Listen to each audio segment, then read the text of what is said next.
Alright, hello everyone. Welcome guys to another Blender live stream. I'm your host Morgan Ozpin, and today we're gonna be freaking animating once again in freaking Blender. This time we are making a new scene here, wherein you're animating this guy getting up from a losing battle before falling back down again because of all the fatigue that he has gotten from the entirety of the fight. So we're gonna animate this guy doing this sort of movement in grease pencil, and I don't know, we're just gonna make the outlines and maybe do the coloring in another stream, maybe, or offline. Gotta say though, I kind of like how the 3D model is moving right now. There's a lot of easing in and easing out in between motions, and it feels much more dynamic compared to the other 3D model animations I did before. So although there's still some sort of malformations whenever the 3D model like moves its joints and stuff, but other than that, it looks pretty swell. The model seems pretty good. And now we just need to animate the frick out of it. Alright, with that being said, let's just jump into it.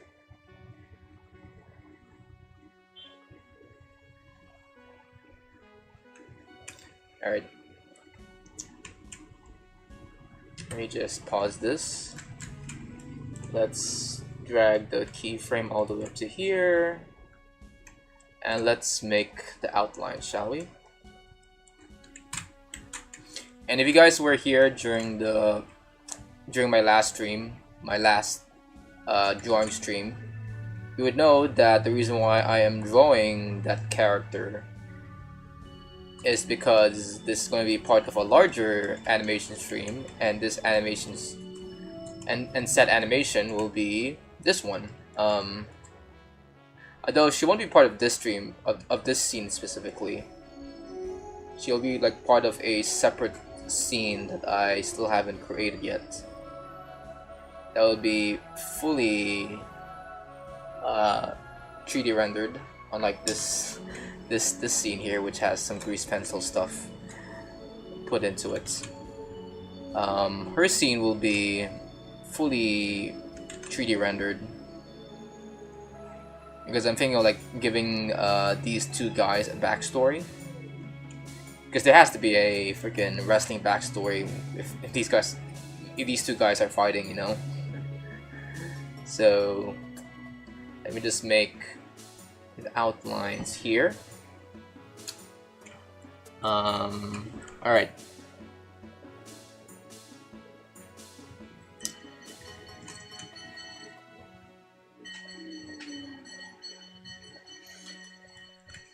Okay, so as always, this is supposed to be like the time I'm supposed to be chatting with you guys, because these are technically my just chatting streams on this channel.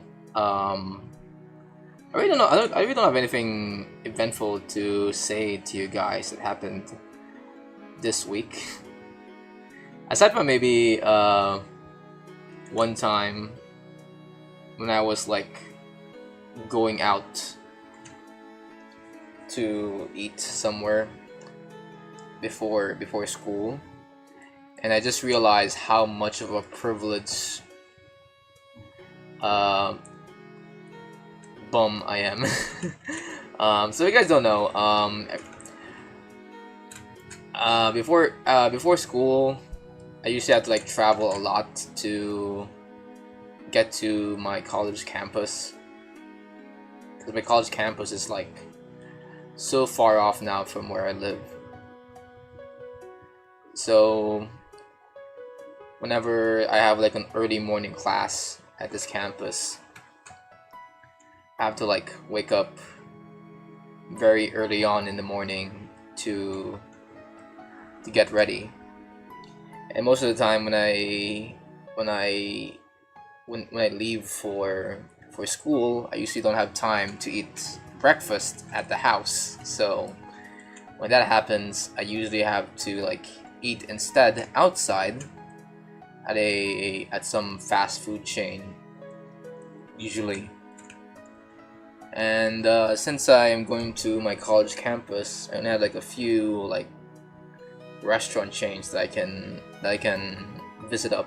There's like a Jollibee near my college campus, a Chowking, a Greenwich even, a KFC. Like I don't know what's with my campus, but there's just a lot of well-known fast food establishment near where I study. So I decided, oh, let's just go to to Chowking, because I think right now Chowking is like my favorite fast food joint to go to. I know some people don't think of Chowking as a fast food establishment, since they sell Chinese food technically, but they do serve their food insanely fast for for ordering just a chow fan and some halo halo and stuff from them. So I consider Chowking as fast food. So when I arrived at Chowking, you can just imagine me traveling like hundreds of miles just to get to Chowking, and thus I'm now so hungry from my travels.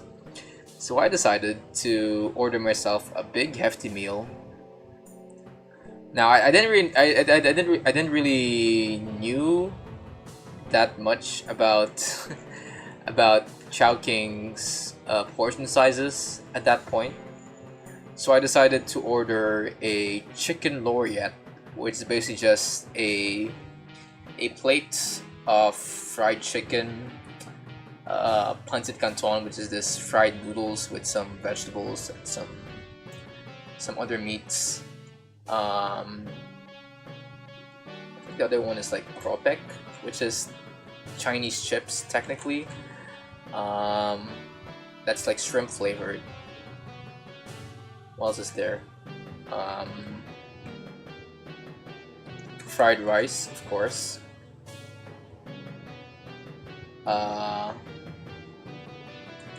This little like rice ball dessert called like buchi or bochi. Let me search it up.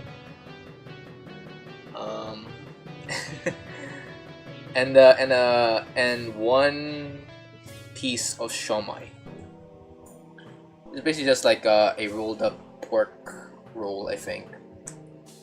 Let me see. What's a buchi?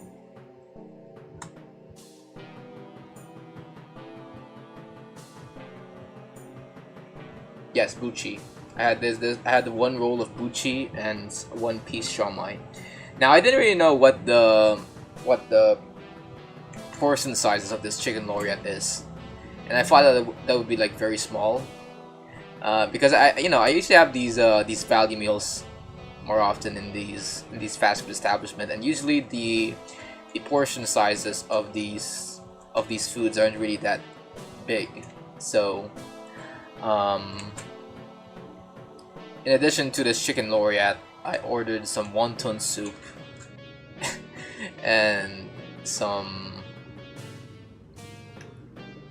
an asado siopao.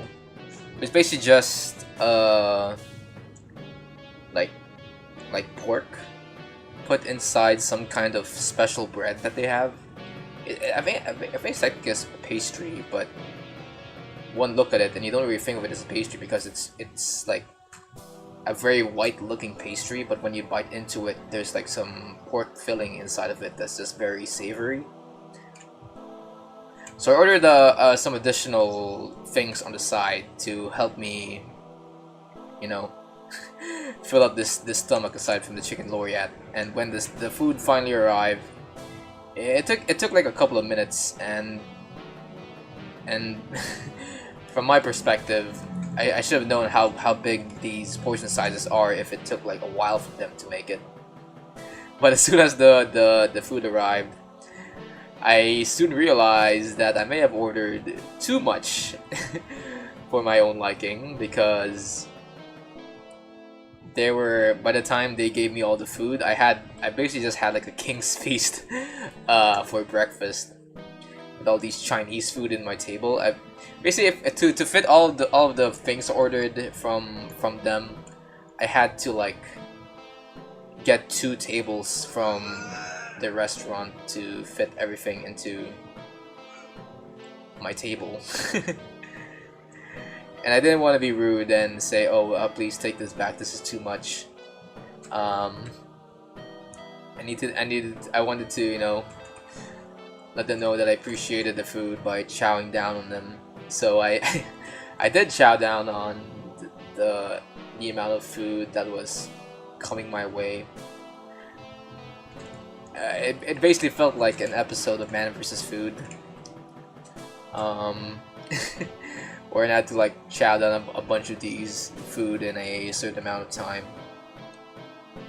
And I felt like a freaking fat, privileged piece of crap while I'm ordering this food. While I'm eating this food, and just to top it all off, while I was eating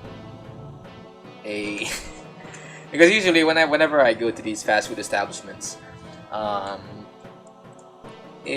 some beggars would sometimes enter the restaurant to beg for some money, and a beggar came up to me and begged for some cash, for some loose change.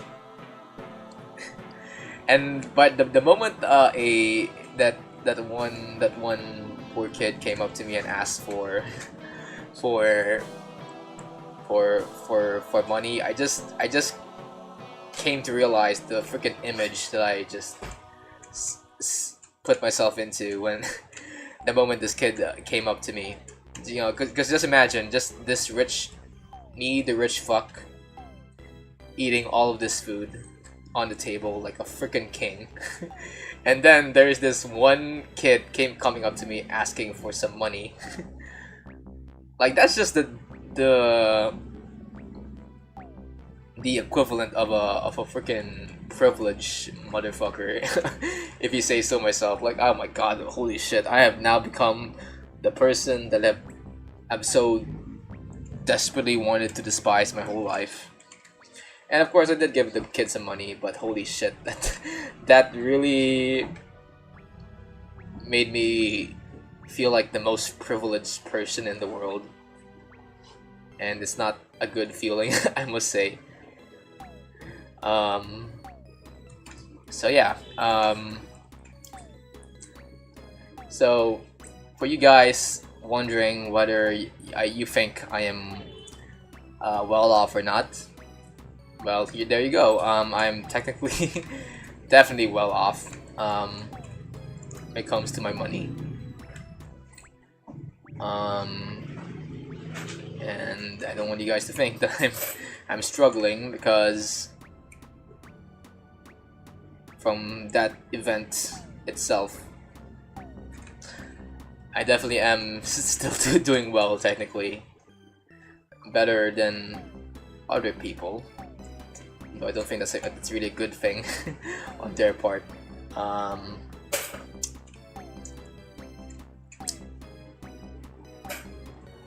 Then, and you know, during times like this, I need to sometimes be appreciative of what I have, and and just like think about how other people are like suffering right now. You know, people who are not well off and stuff.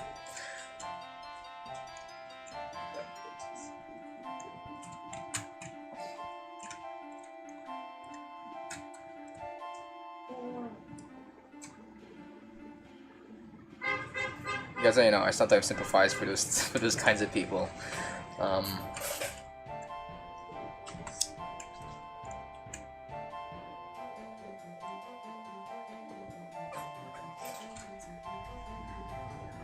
And I have to admit, yeah, I do. I am technically fortunate enough to be able to do these things on the side.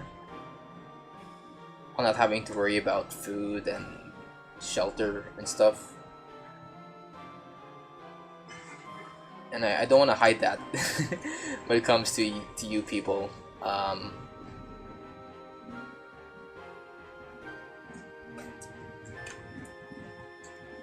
Although I must say though, I think for the longest time I never really thought about how fortunate I am as a human being until now, when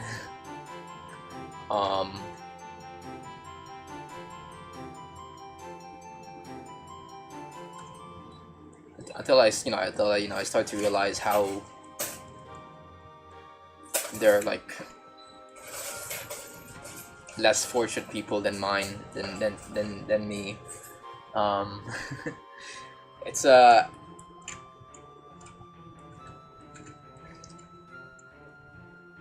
yeah, how do I freaking get out of this topic? Let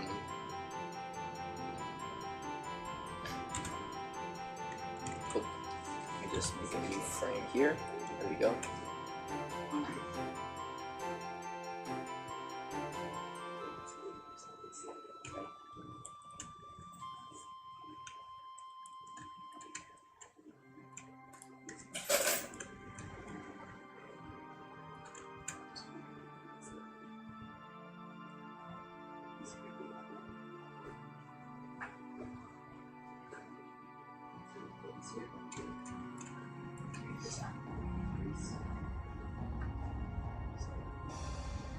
Alright, I don't want to ignore the subject about being privileged and stuff, because I feel like there are a lot of people that don't really realize how fortunate they are compared to other people.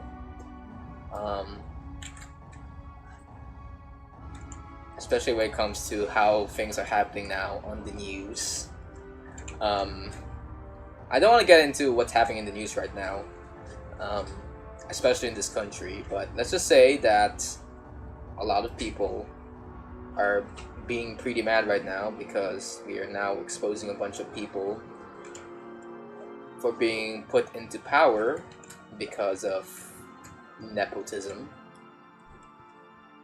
aka being picked to be a leader of something just because you are in relation to people who are also in power.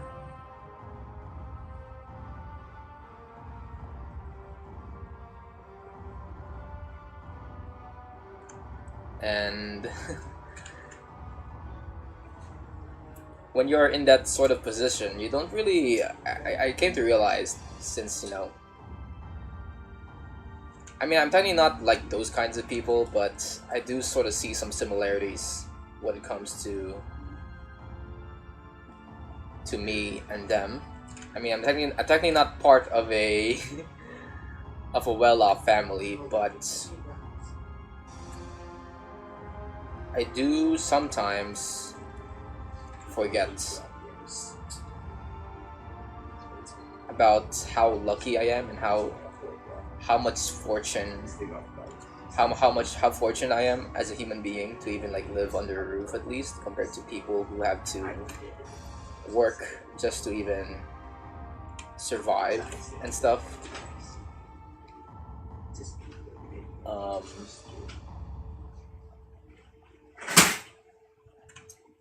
So I sometimes like compare myself to these kinds of people that are being called nepo babies, and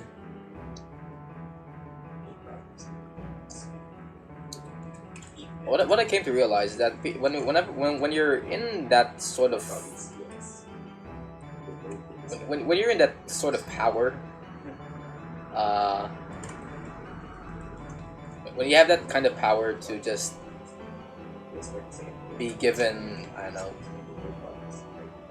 this much fortune and wealth at a very young age, you don't really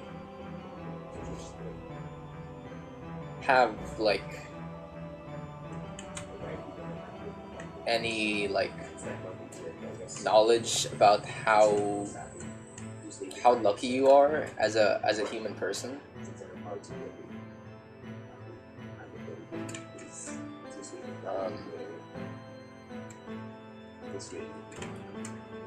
Because first off, you never, of course, for the first part, you never really knew what it's like to not have all the connections and resources you have when you are given all of that at a very young age. And also,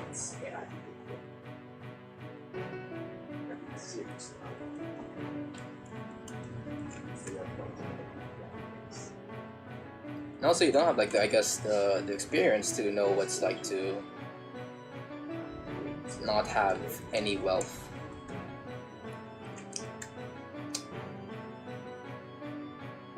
So when you don't really have an experience of what's like to not have any wealth, you just think that, oh, being this rich is just normal, right? Like that's the mindset you sort of get when you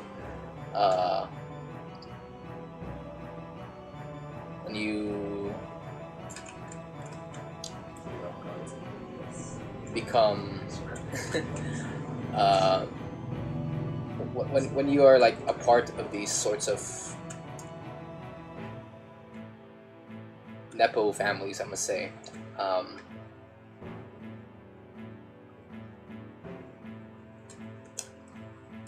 So you think that, you know, having a lavish lifestyle is just normal, and thus you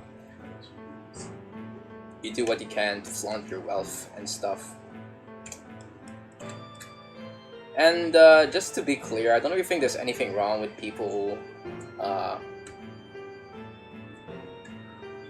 mean, I guess technically there's nothing wrong with flexing on your wealth, but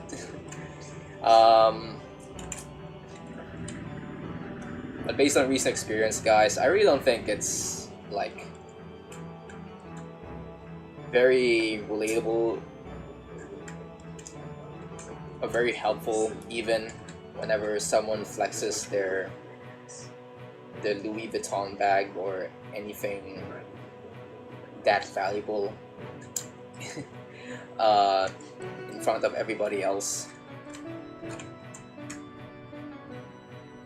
Because right now, whenever you show now a valuable item in social media,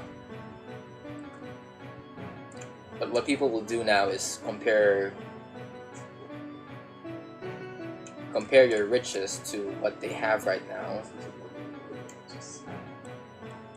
And suddenly they start blaming like themselves for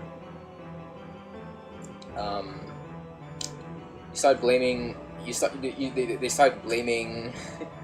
like the rich for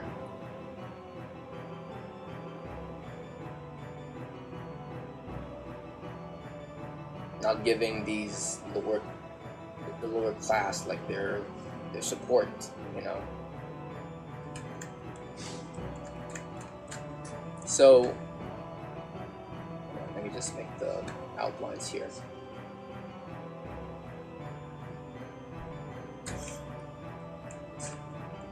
So I don't really think it's like very, very helpful right now.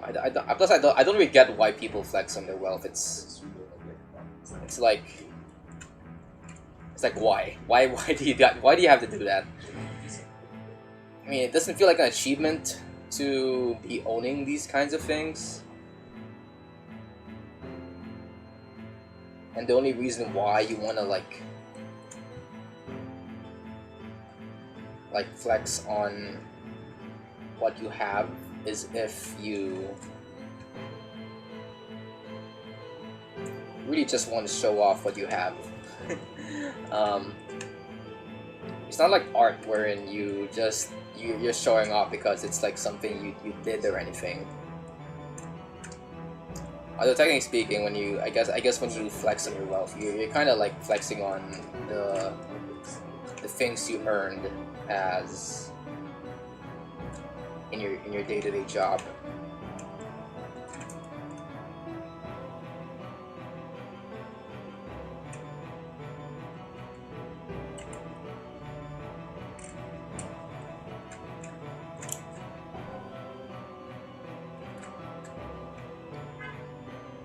But if a recent user were to say were to say about what your job really is, then you would know that if your job isn't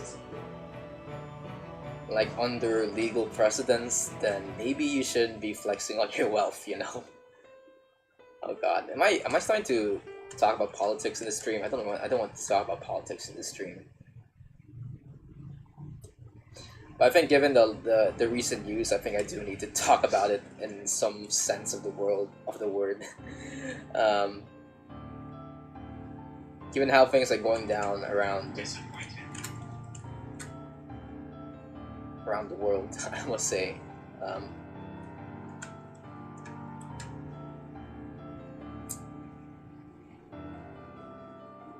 So yeah, I don't get why people flex on their wealth. It's nothing productive ever comes out of it.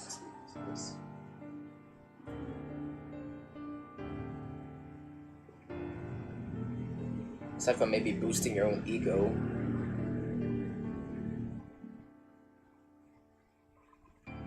But why boost your ego? You already have everything you need. Isn't that like enough to like boost your ego?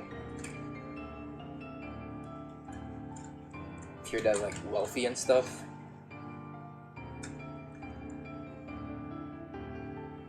Anyway, I think this whole stream is now just an eat the rich kind of stream.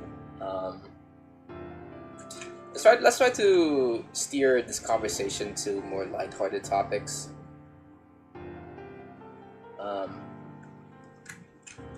There's really nothing else I can add to this conversation about being too privileged for your own good. Aside from maybe repeating what everyone says.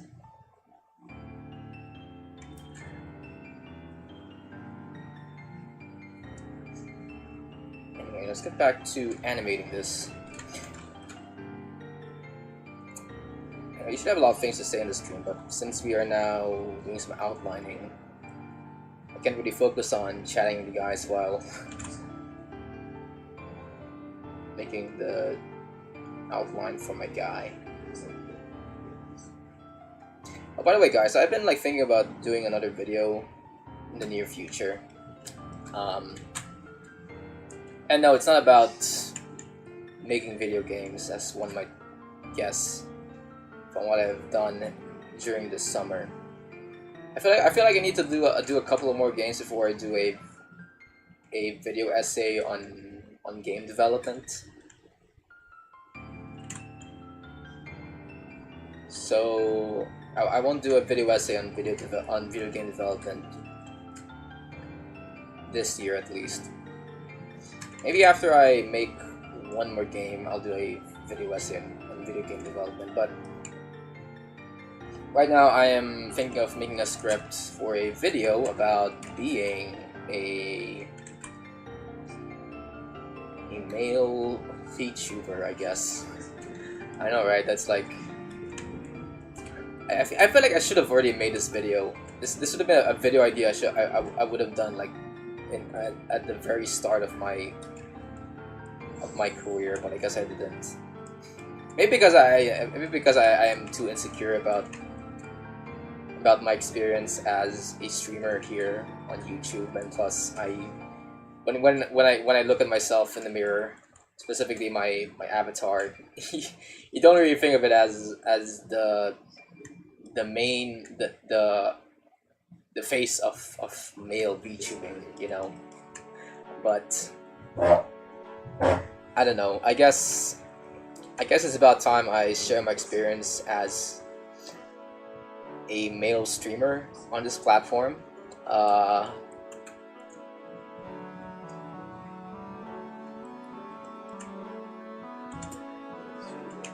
Because I feel like I have some good insights on how to grow as a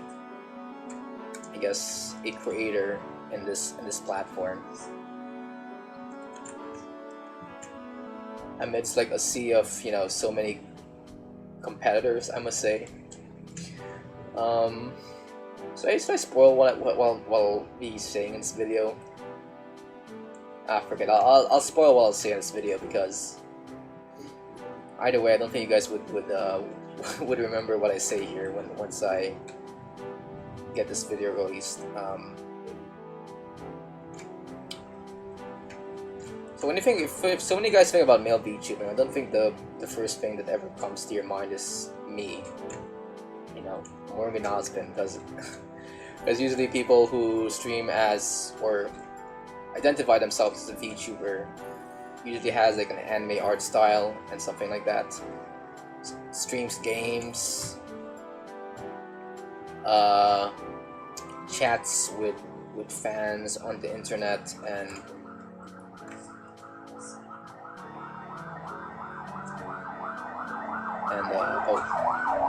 there's an ambulance outside. And if you're a VTuber, you usually have to like stick to a kayfabe and stuff. Stick to kayfabe. And I don't do that. I am very open to what I do outside of streaming, I must say. And yeah, and it never felt like to me that I'm ever acting in front of the camera. I just remember the fact that I talk more often on stream than I do in real life. But aside from that, I am very open to how I into being myself on camera. So when you take all those characteristics and compare it to what you think a male VTuber is, you don't really think that I'm like the first person that you would imagine to be a male VTuber.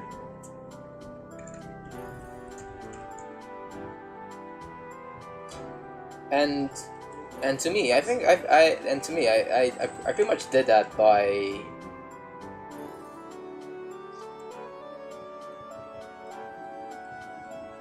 I pretty much designed my whole persona to be outside the expectations of what you guys think a male VTuber should be.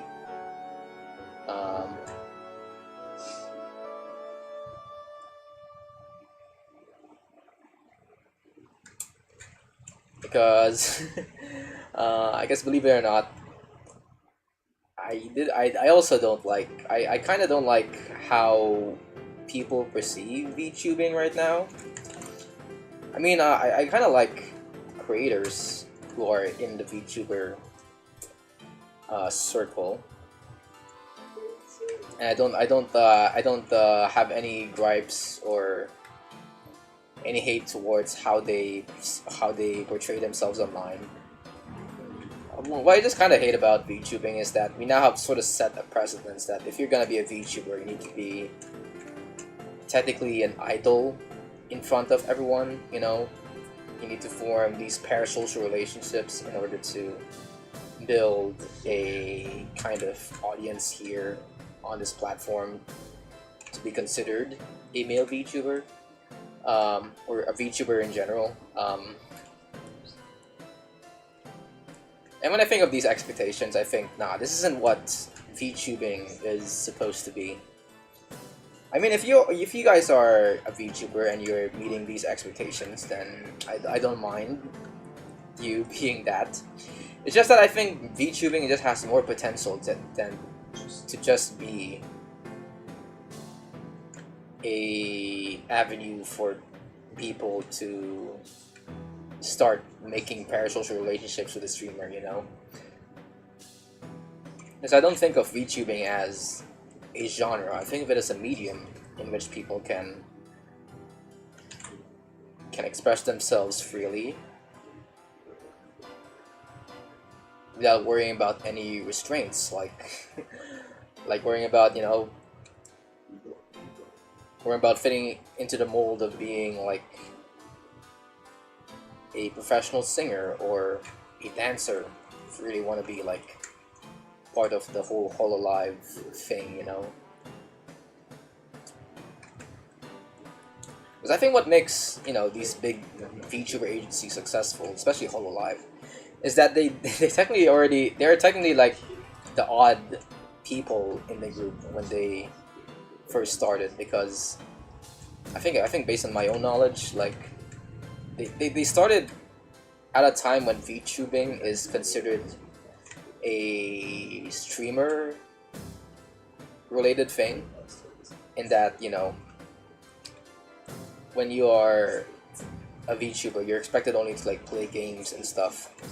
It's only when, you know, the whole live CEO Yago started like how do I say this? Started adding the whole idol culture thing to VTubing, that he finally like found success. And to me, that's like a good example of the blue ocean marketing strategy, you know. So if you guys don't know what the blue ocean marketing strategy is, it's basically a marketing strategy that like some companies like Nintendo or HoloLive or what else is out there.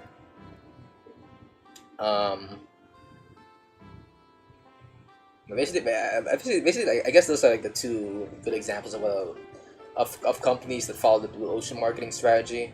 And basically, what the blue ocean marketing strategy is that when you try to market yourself in front of people, usually the best way to get yourself out there is to sort of introduce like a new idea that no one has done before to your audience in mind. So think of like I guess like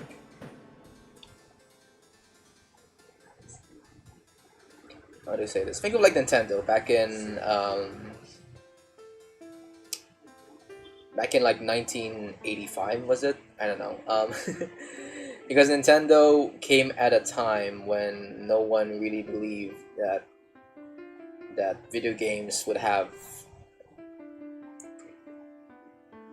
any selling points in this day and age. But Nintendo, as the wacky company that they are, decided to pursue making video games because they realized that in the market that they have just found themselves in, they had no competitors, aka the ocean that they found themselves in is freaking blue. Unlike with like say for example you try to start a fast food business right now, and you realize that you have to go against like a lot of companies like McDonald's or Wendy's or KFC, and the market you find yourself in is a red ocean, because the red ocean in this context is the competition that you find yourself in. Because the reason why we call it red ocean is because in this metaphor, there are like a lot of competitors fighting it out in this big wide ocean, and thus when you find yourself in a red ocean, blood has already like been spilled because there are like a lot of competitors in this ocean. But in a blue ocean marketing strategy, how you grow as a business is to find yourself a market in which there are no competitors in it right now. So in Nintendo's case, aside from maybe the whole jinx in 1985,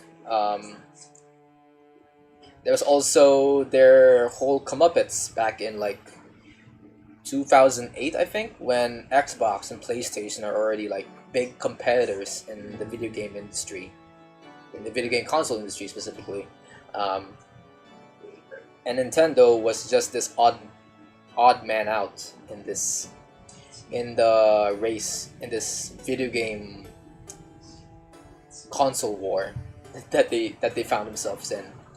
So instead of trying to compete with Xbox and PlayStation, what Nintendo did was to instead try to niche down, because the whole marketing principle of Xbox and PlayStation back then was that they wanted to cater to a more mature audience, or specifically pro gamers, people who have already experienced playing video games as a kid, and they want to amp up the video game experience with the most high tech of technology and stuff like that. But Nintendo decided to make their video game console for a different audience instead. So instead of catering for the pro gamer crowd as how the trends would say would be the best move for them, they decided to market to families and older people who have no idea what a video game even is, and they made a Nintendo Wii.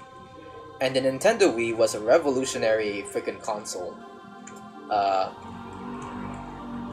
Because unlike with the Xbox and the PlayStation that had all of these like complicated controls that only a gamer would understand, the Wii had a much simpler had much simpler controllers. Like unlike with the Xbox, the PlayStation back then, where you need to hold like two hands in order to fiddle around with the joysticks and the buttons. Nintendo Wii can only be held with just one hand, and they also introduced this thing called motion controls, and the motion controls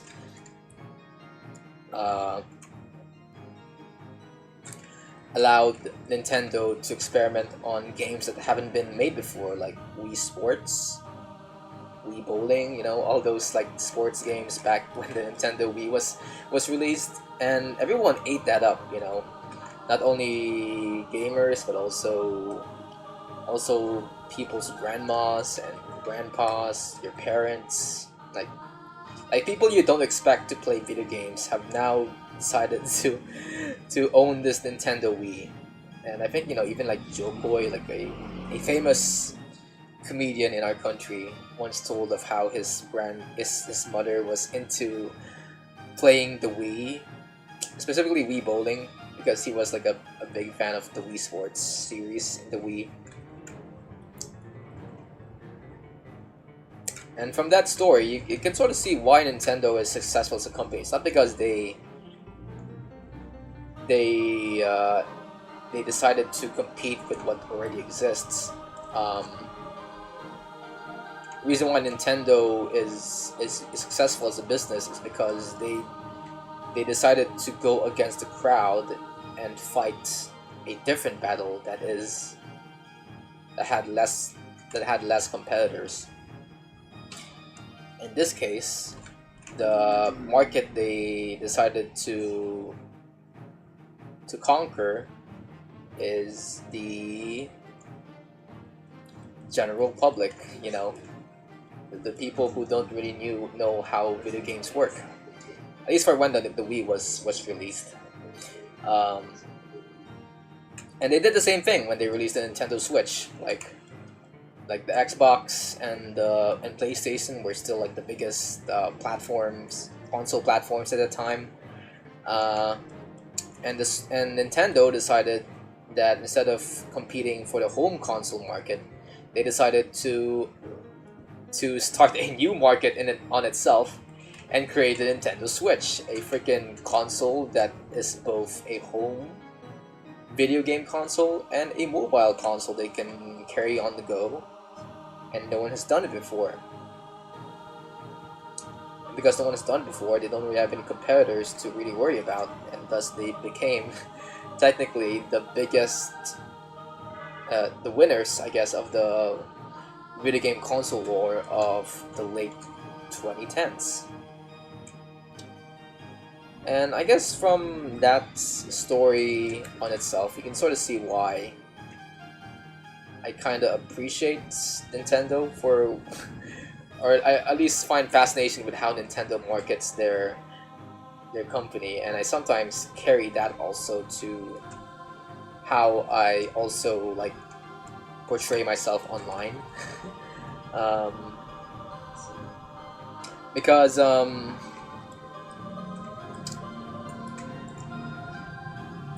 because whenever I try to make content now on my channel, I don't think about what is the thing that's trending right now on YouTube or on social media.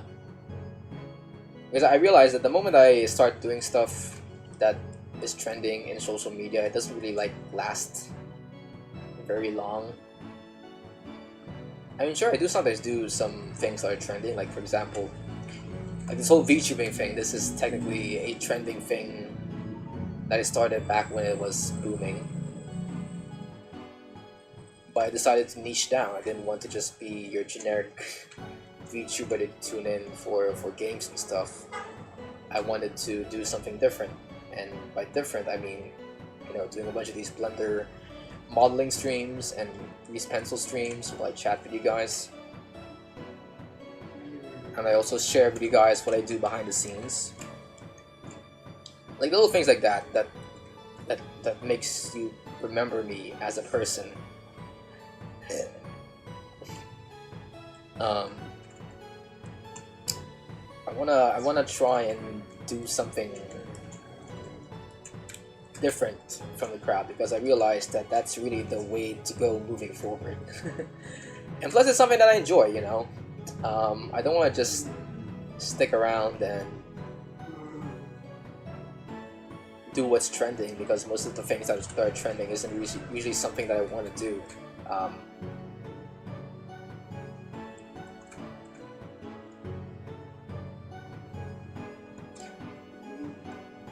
But now that I've discovered that but now that I've discovered what I really want to do, and realized I can make more people happy and get my content out there much faster if I just do what I want via the blue ocean marketing strategy. I just sort of came to realize that maybe I just need to keep doing what I'm doing right now, you know, and maybe find new ways to entertain people other than what's already like the given sets of guidelines for being a freaking VTuber, you know. I think I'm already standing out as a VTuber, because I'm technically in the WNBA of VTubing, you know. It's you know, I think people really make fun a lot about how male VTubers don't really get as much viewers as female VTubers, and you know what? That I kind of like that sort of meme, you know. I can take that jab about being the WNBA of freaking VTubing here, because I sort of find the comparison very funny.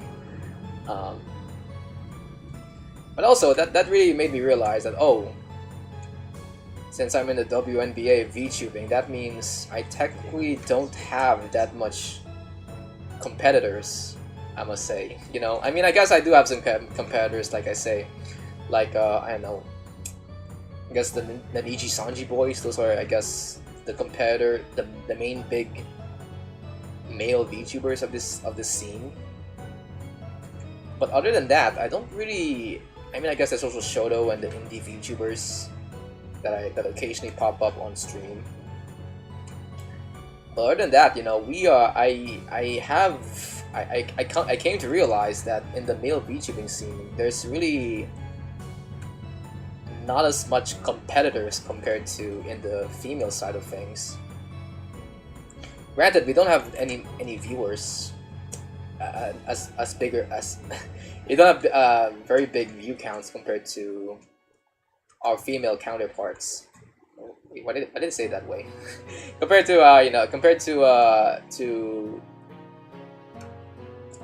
yeah, I guess female VTubers.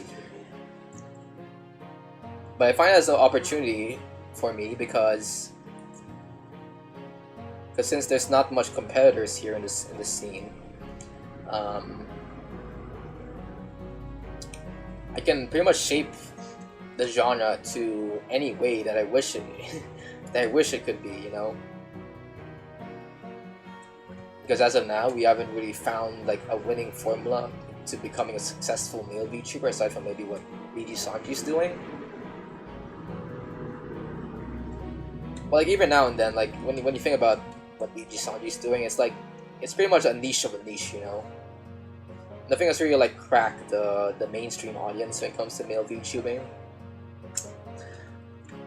and thus it is now my responsibility to figure out what that mainstream thing is when it comes to male VTubing. To me, I think just to be a successful male VTuber, you just need to treat it as if you are just a regular streamer, you know, like Ludwig or some other guy, Germo. you just need to treat it as if you're like a normal like flesh streamer, I must say. Just do what those guys are doing, and eventually you will find success as a freaking VTuber. You don't need to be like the male counterpart to what the women in this field are doing.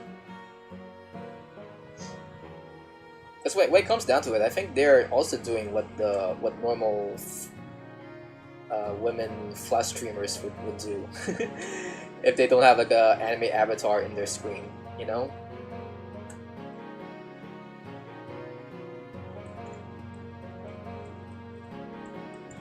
Like I think the best reference point into being the best male VTuber they can be is just take reference to what the most popular streamers are doing right now on Twitch that are outside VTubing, like Ludwig and who's that? And Germa and Queso. And I guess to add to that discussion, I might as well also share with you guys my inspirations for me starting out as a VTuber. I mean, aside from the generic, you know, list of VTubers I have in mind, I think my main inspirations for starting YouTube is technically not even a VTuber in general. It's it was technically Grade A Under A, The Odd Ones Out, and some other what was it, Draw My Life animators, Storytime animators that actually got me into like VTubing in general, or I guess content creation in general. And then it was only in 2022 that I decided to actually become a VTuber, technically speaking. but my roots as like a Draw My Life animator is still like alive and well. I just found new ways to like express it through this medium that is VTubing, you know. I guess another source of inspiration for me is technically the Blender Guru. I don't know why people think I hate the Blender Guru. I think it was because of that one video wherein I sort of dissed about like how Blender tutorials usually go about in this sphere.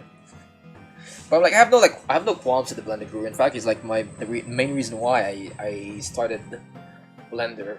It's because of his Blender donut tutorial. And I kind of like to share more about what I learned in Blender because of what the Blender Guru does. I guess another source of inspiration for me is Deduce. I kind of like Deduce's art style. He's the one that introduced me to Grease Pencil, alongside this other guy that I'm forgetting. He did like the bakery thing. Holy shit! I do keep forgetting that guy.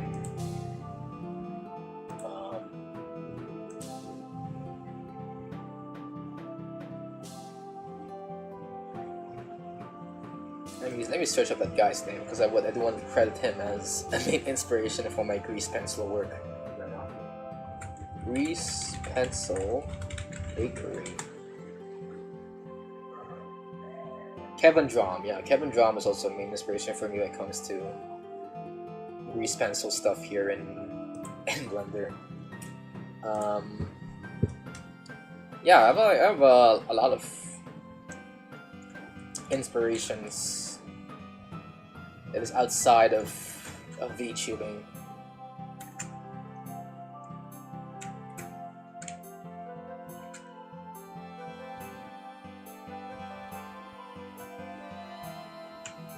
And I guess the reason why I'm now doing these sorts of just chatting streams technically is because of Josh Drive Hayes. I love his clips on YouTube where he just talks about random stuff for a couple of minutes.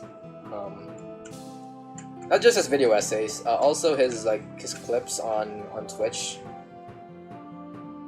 of him just talking about what he does in the past, about his theater acting gig back in the day, as well as his opinions on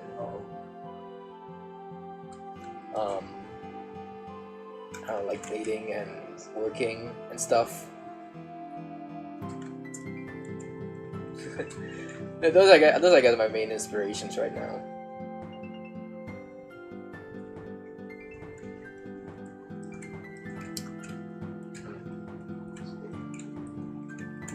Now, as for VTubers that are my inspirations, I don't know. I kind of like Rin Penrose. Rin Penrose is the British bloke of this of the VTubing scene.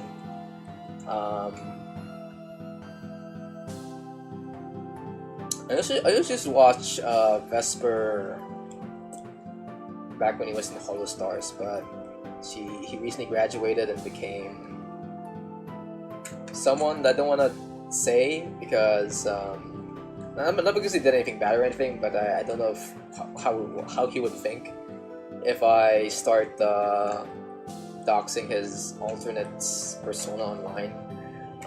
So I'll not talk about his alter ego on the stream. Yeah, I was a big fan of Vesper back when he was in All Stars. Giga. I think the reason why I just watched Giga recently is because it's basically just Josh Drive Hayes, but if he was like a VTuber, you know.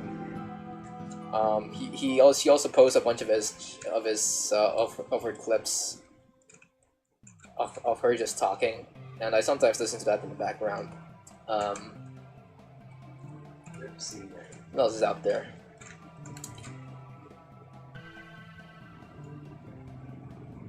Yeah, I guess I don't have that much VTuber inspirations now at this point in my career.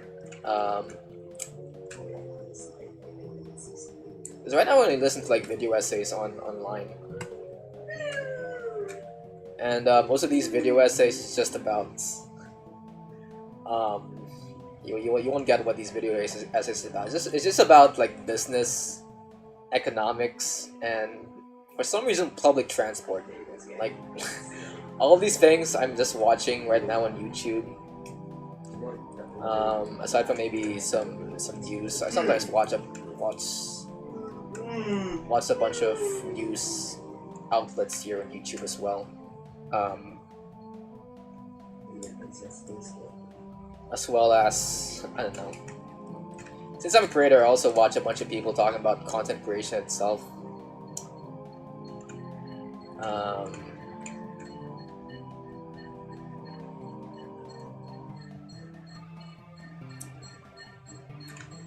And then occasionally I would also watch Mythical Kitchen and just watch these celebrities talk about stuff while they eat a meal or something. By the way, speaking of YouTube, I just realized that YouTube keeps on recommending me a lot of movie clips more recently than actual YouTube exclusive stuff. YouTube has been recommending me a bunch of clips of Naked Gun, both the recent remake of it and clips from the original trilogy. And then way back then YouTube was also recommending me clips of Ted and Ted 2, the movie about the bear that was voiced by Seth MacFarlane.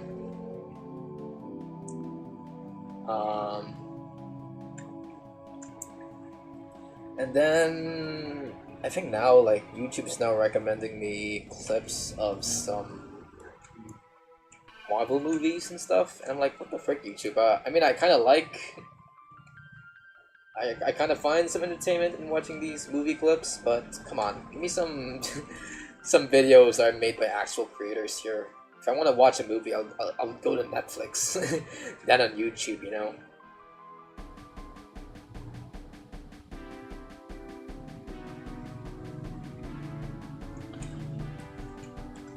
Ah.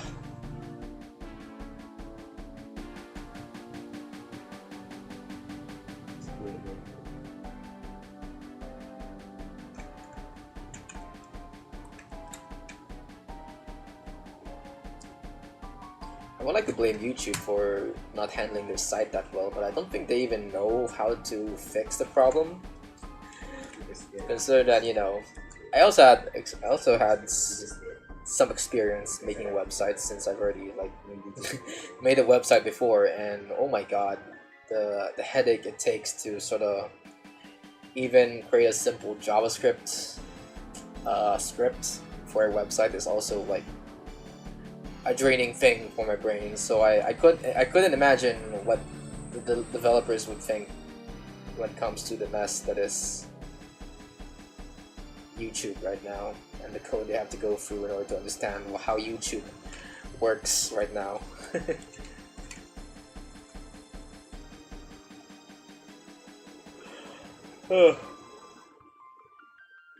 Anyway,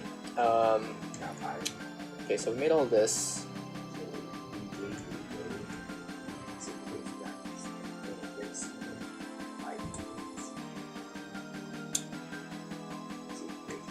Wait, do I need to draw any more stuff here?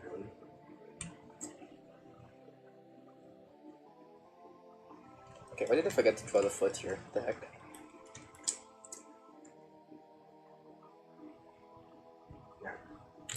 Alright, let's sort the shit out of this leg right here.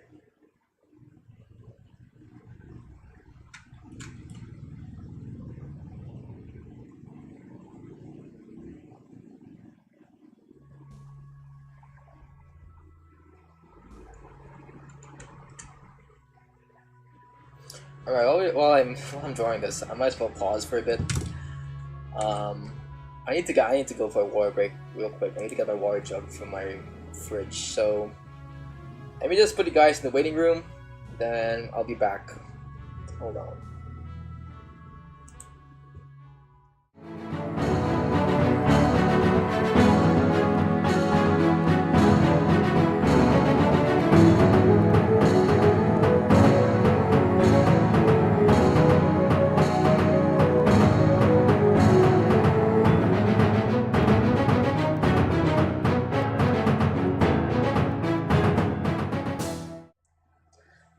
Alright, never mind. My freaking jug was actually just in the far side of my room, so I don't really need to go out of my way to walk to my kitchen.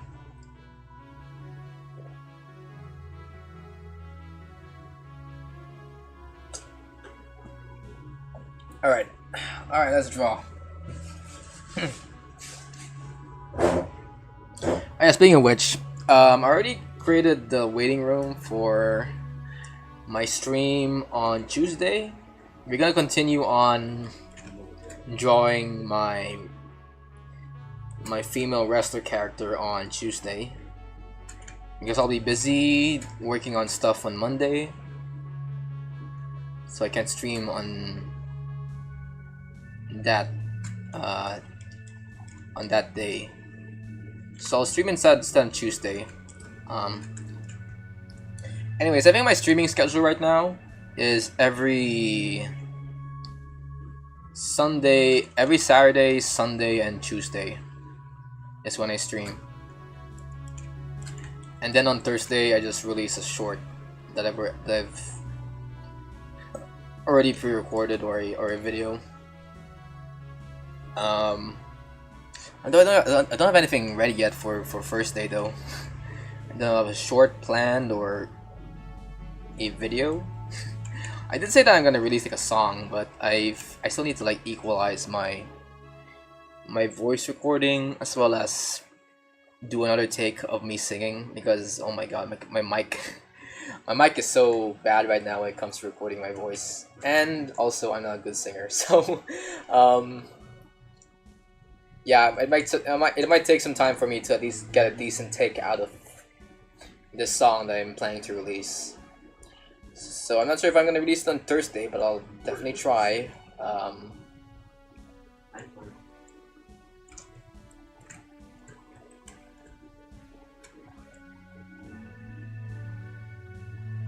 What else?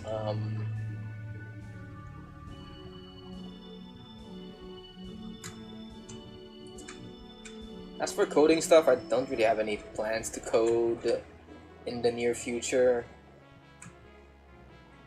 I mean, I still plan on making maybe a pinball minigame at some point. But I kind of want to focus first on making some development on my wrestling animation.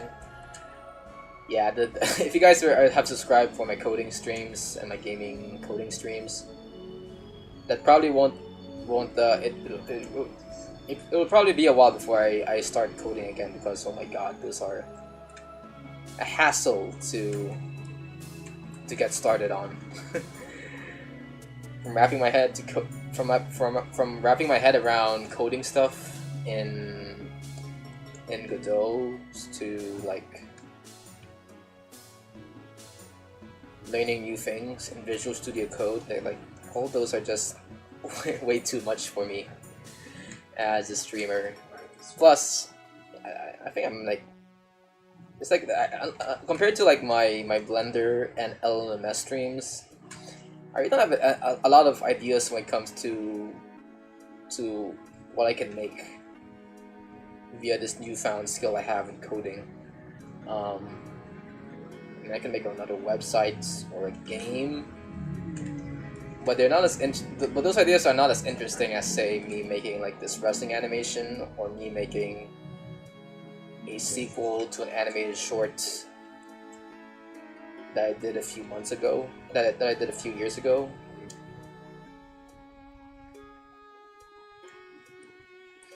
To me, these are all the interesting things are just I just write here in Blender and by some extent in LMS and Krita.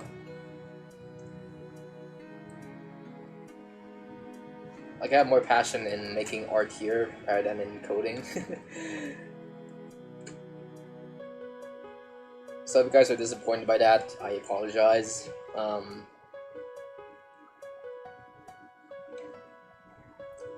Maybe I can try to do a stream in the future when I learn how to make 3D games in Godot. It can be pretty fun.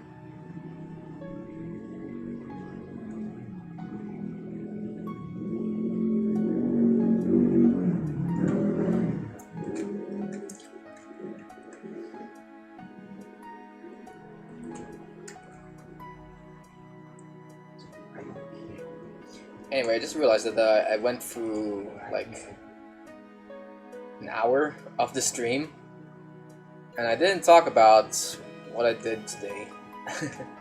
I mean, I didn't really do anything that interesting today. I just went out with my family to Tropical Hut. We had once again their famous, or I guess not so famous, root beer float. I think it's like a new menu item for them, but ever since I tried out the root beer float like 3 weeks ago, my mind has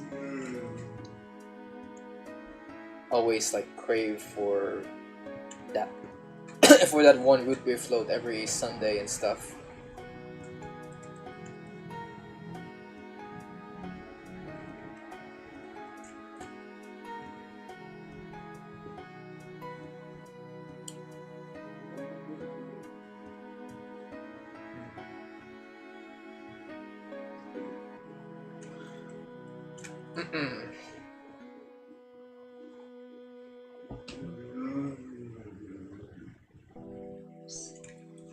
Alright, let's do it here.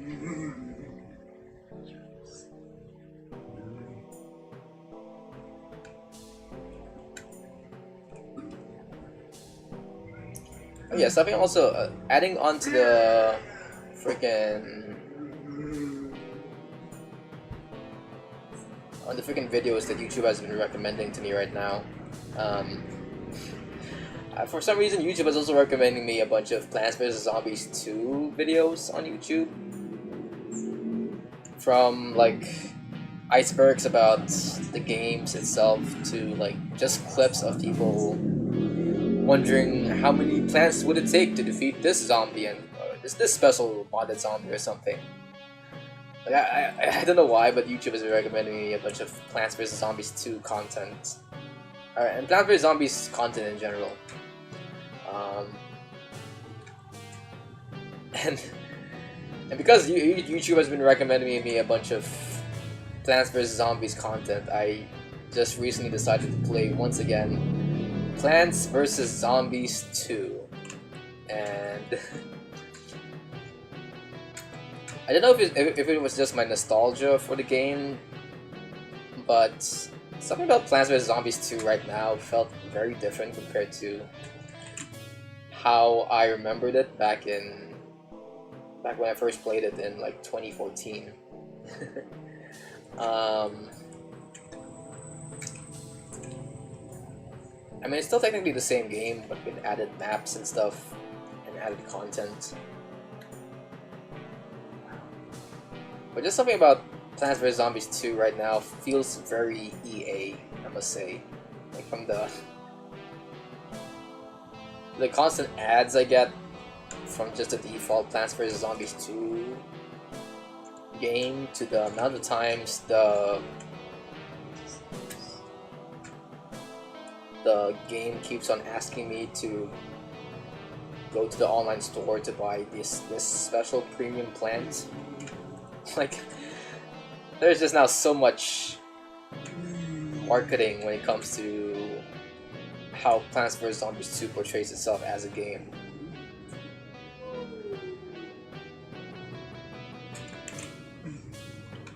It's really sad because within all of the pay-to-win stuff in Plants vs Zombies 2, there is a pretty sick venture mode in it that I'm looking forward to now.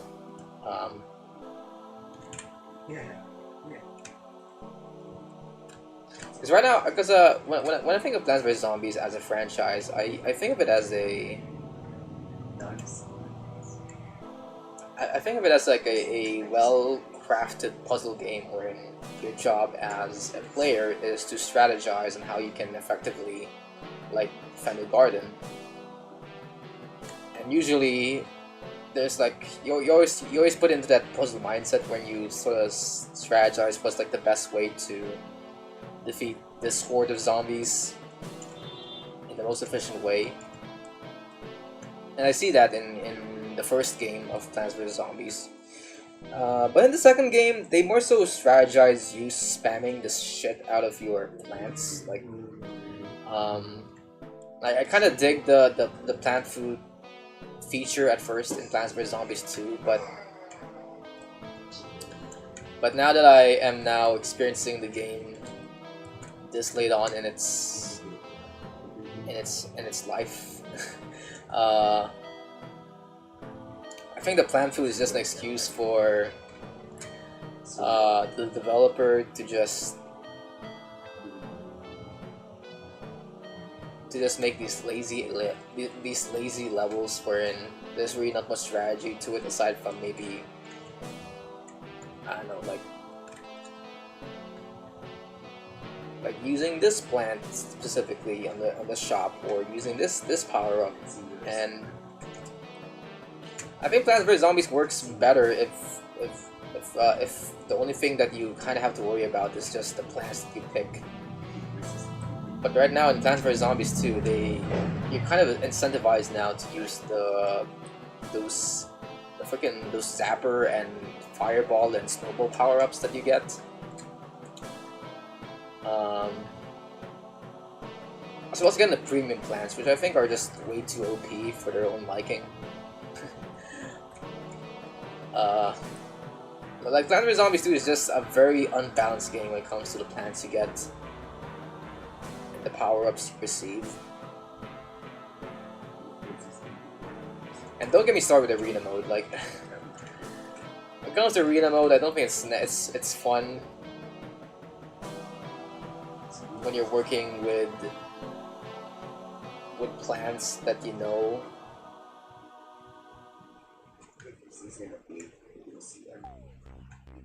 are going to be much better than others, and you're going to be working with you're going to be battling against other people online that are going to be using that one definite strategy to win the game. You know, these pay-to-win people that think to have fun is to just use the best plants in the premium store or something. Like, what's the challenge in that? The way to win is to just spend money, technically, when it comes to Plants vs Zombies 2. That's why when I'm playing the game right now in Plants vs Zombies 2, I just gotta go there for the adventure mode. Because at least in the adventure mode, there's still some remnants of what it feels like to play Plants vs Zombies 1.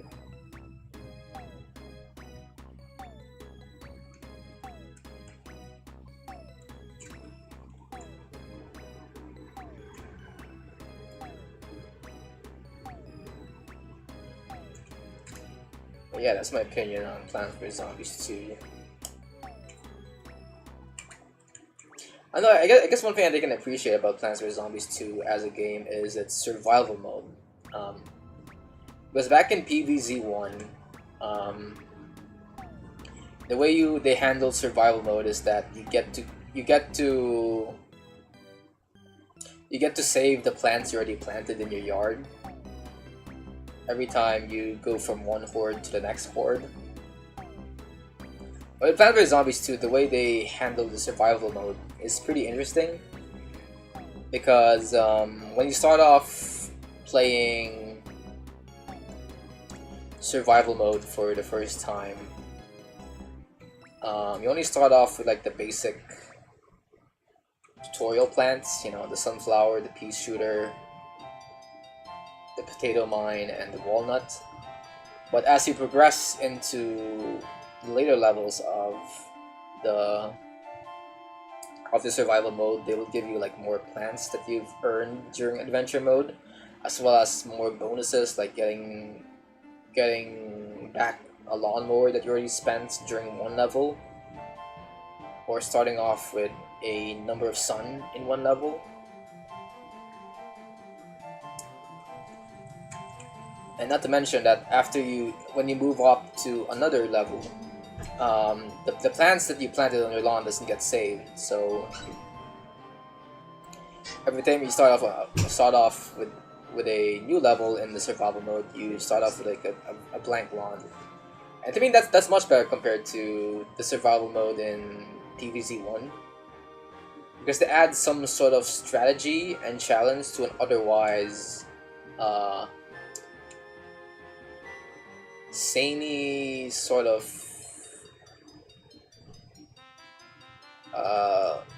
gameplay mode that can get redundant as you move on.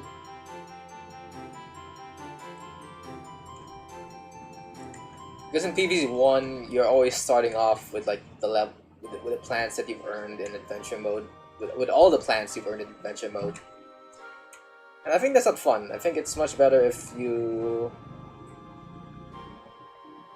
sort of make it hard for the player to, at first, to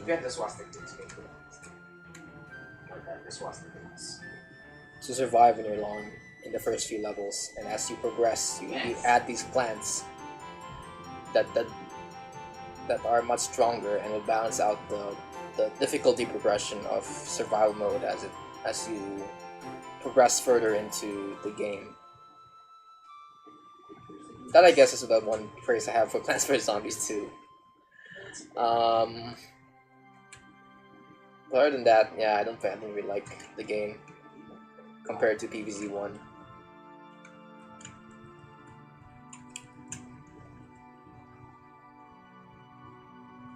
I've also heard that there's also a Plants vs Zombies trio out right now.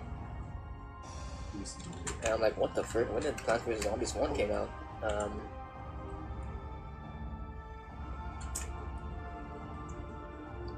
Hold on, is Plants vs Zombies 1 even out in the Play Store? Hold on. Plants vs Zombies 3 out in the Play Store?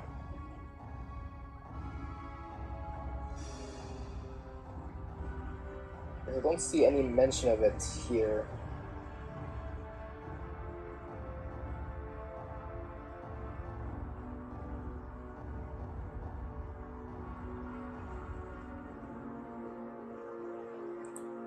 In my phone. Plants vs Zombies free.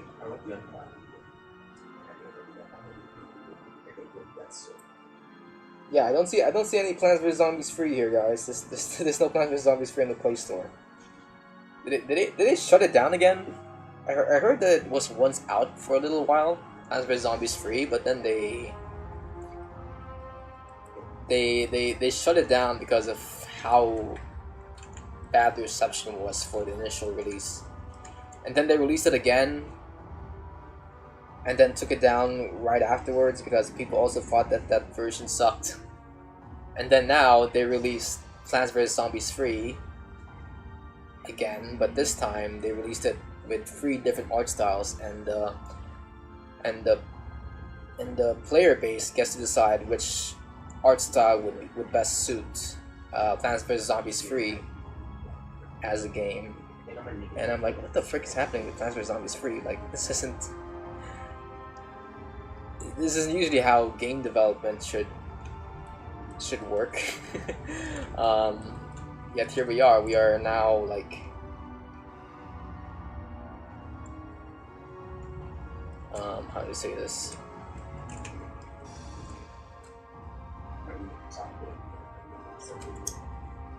We're still like asking people what the art style is this late into development of the game.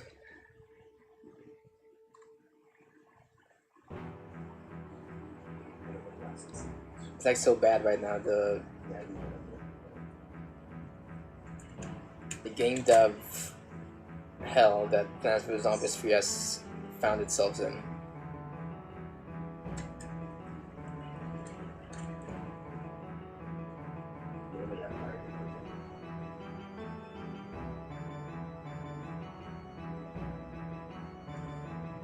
And then Replanted got released, which is basically just a remastered version of Plants vs Zombies 1. People are also saying it's gonna suck because I don't know why people think it sucks. It looks like a pretty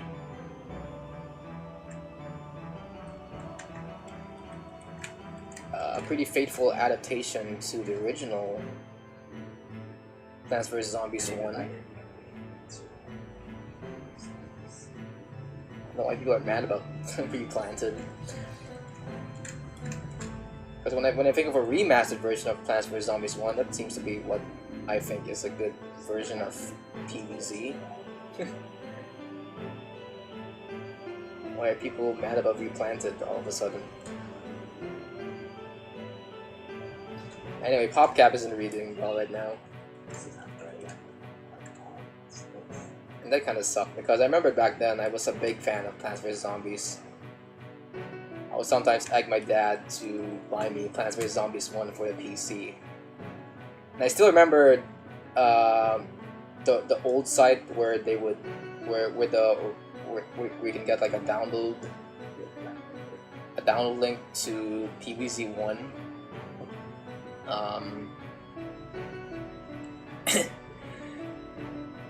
And it had like it had like the old art style of PvZ 1. It had like the house that was present in the first game, as well as a bunch of zombies and plants.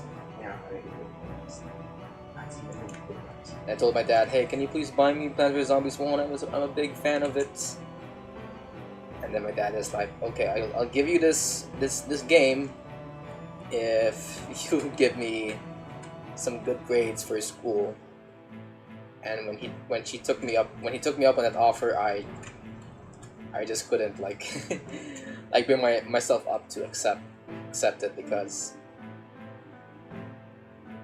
I don't know why. Maybe I was just not doing well at school back then. But I didn't took him up on that offer. So instead, I just sort of, because every time, instead of like owning my very own Plants vs Zombies game, I just instead look forward to every time I go to my cousin's place, cause in their place they have like they have a computer with the original version of Plants vs Zombies 1. Not the one with that had like the Afro dancing zombie. They had the version of Plants vs Zombies that had like the Michael Jackson version of the dancing zombie, and I had so much fun backseating the frick out of my cousins back then.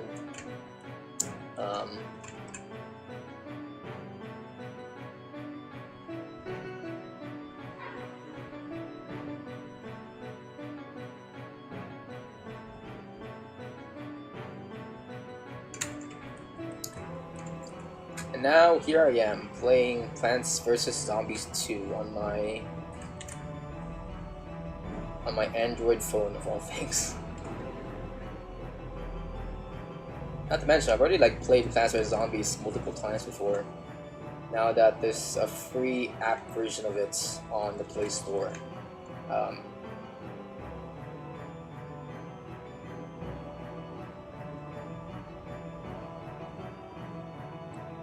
Although I do kind of find annoying that the app version of Plants vs Zombies doesn't even have Laura Shigeharu's rendition of Zombies on Your Lawn. Because I think her song on the end credits is like very iconic for me. That's like the epitome of my childhood right there. Her song Zombies on Your Lawn. Yet they don't have it on the app version of freaking Plants vs Zombies 1.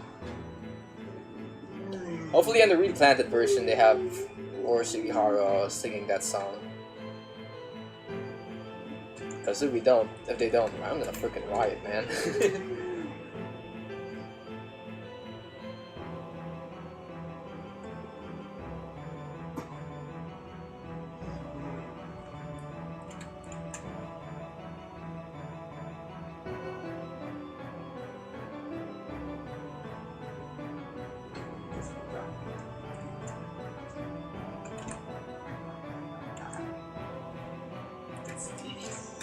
Alright.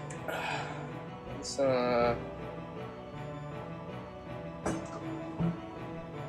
choose the crap out of this and stuff.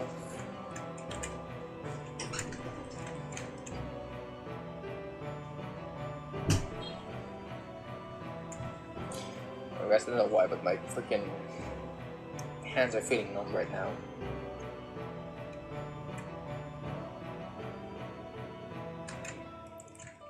Let me just stay quiet here for a second, cause I feel my energy levels draining by just talking with you guys here on stream, and I kind of want to finish a substantial part of this animation for this stream. So let me just focus on the animation here for a second while I want to stay quiet here.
Okay, something a story of mine. A interesting uh, event just uh, reappeared in my brain that I kind of want to talk about right now. Um,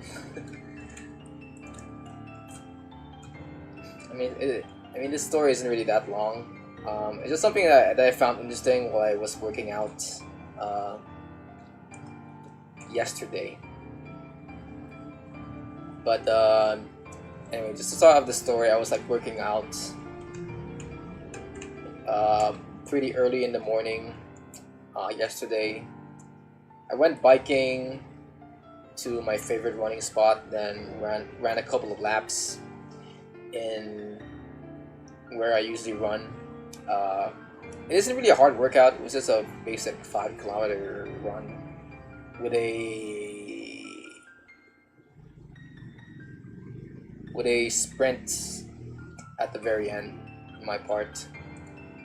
But I realized that after I ran yesterday, just right after I ran yesterday, I noticed that a bunch of steam started like protruding from my body. I'm like, what the frick? Why is there steam coming out of my body?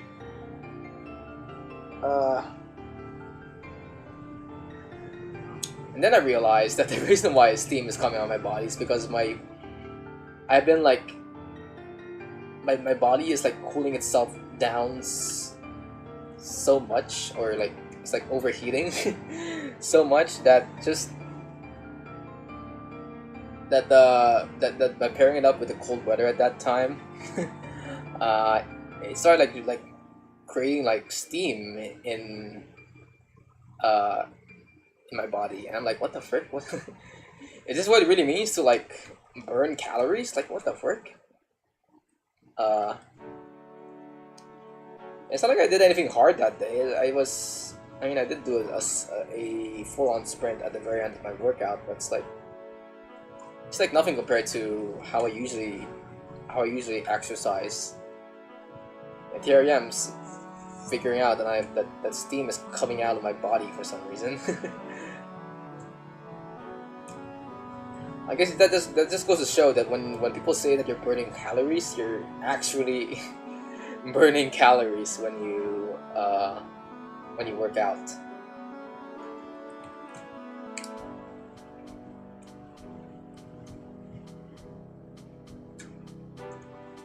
Although, just to add, as someone who has been watching a bunch of health videos here on YouTube, I realize, based on some experts' opinion here on YouTube, I won't say this is like complete medical advice or anything, but what I realized that when you burn calories, it isn't always like the best thing for your body, because when you burn calories, what you usually want to burn is the fat that is stored, I don't know, around your belly and stuff, or around your arms and stuff. But when you do stuff like running or cycling or any of this like long, intense workouts, your body would sometimes want to burn some calories in your muscles, and you don't want that as someone who wants to get fit and all, because you kind of need your muscles to be in shape, or else you won't be able to work out on your next session or something. So a bunch of what these health gurus would say you should do is to like do some weightlifting and all. Because when you do weightlifting, you're telling your body to at least preserve some of the muscles that you're using,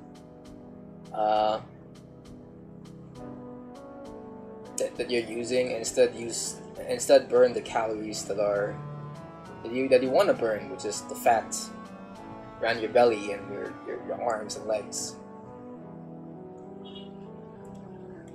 However, the one caveat of weightlifting is that you don't really burn a lot of calories when you are working out. like say for example, you want to do like some ab workouts to lessen your belly fat. That doesn't actually happen. Like you don't really burn a lot of calories in your belly when you do some ab workouts. You're actually more so building up the muscle in your abdomen rather than burning calories. Which I guess makes sense, because every time I do an ab workout, I realized that I actually I actually start having a bigger waistline than before. And I think the reason why is because my muscle in my belly is actually building up, but my fat is still there, so it just kind of adds up on itself and makes me actually fatter than than usual. But the fat is still there. So I think the best way to work out is actually to do a mix of weightlifting and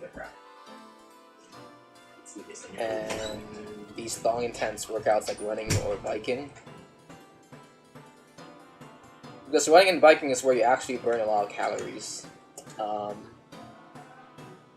It's just that when you bike and run, your body doesn't really care where you which calories you're burning. It can either be from your fat or from your muscles. It doesn't really care.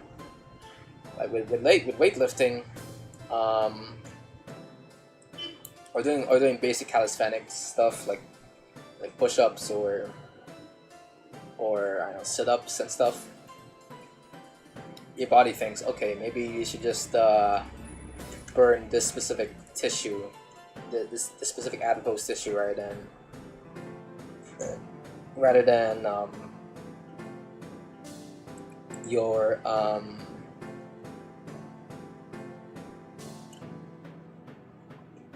rather than your muscle tissue, you know.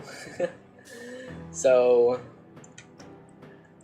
yeah, what I'm just trying to say here is that just do a mix of, like, put some variety in your workouts, guys, if you want to train effectively, or else you might actually be deteriorating your body more than actually building it. Well, let me just monitor my screen here real quick. Okay.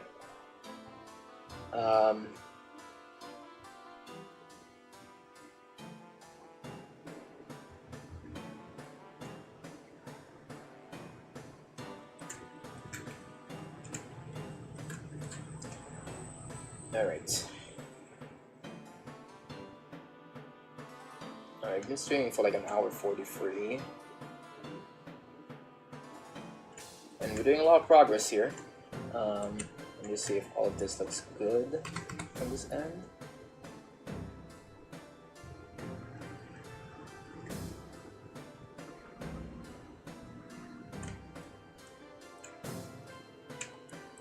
Okay, let me see if I can actually finish this all the way through. Okay, let me try to lock in here.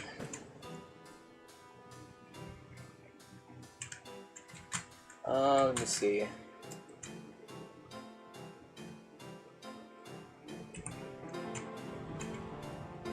Oh no, we definitely need like a lot of frames for this guy too.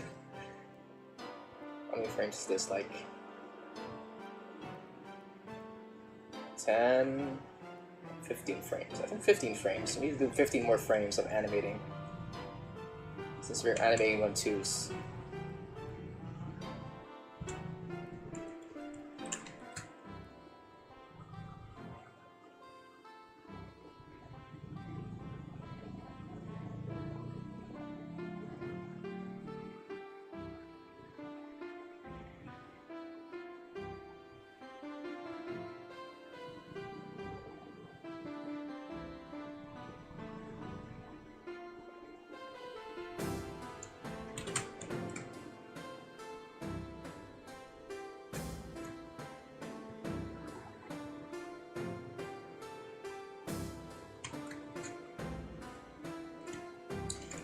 I should have made the legs a separate layer.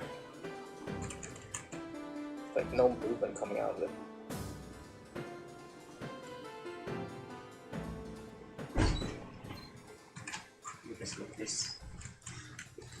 But I kind of like the randomness of it, so stick to drawing the legs for now.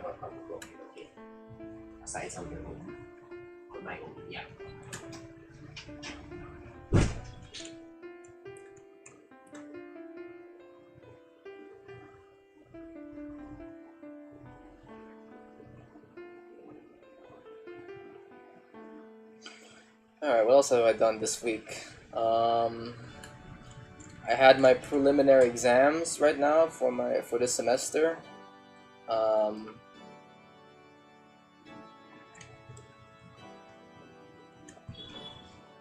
It's basically just the one of the three big tests that I am about to like take for all of my subjects here in my college.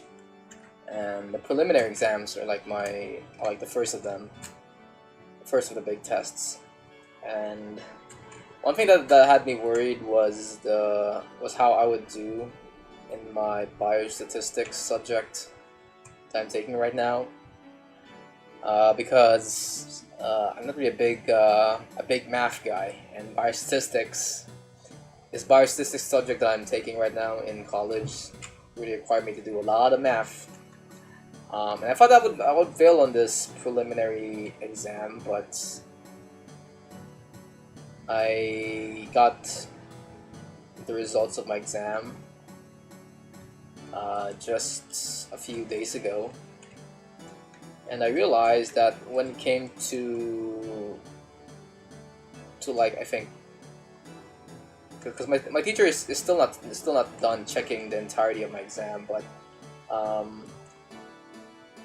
I think for 2/3 or 2/3 of the exam, I'm pretty much, I think, one of the highest people to get one of the highest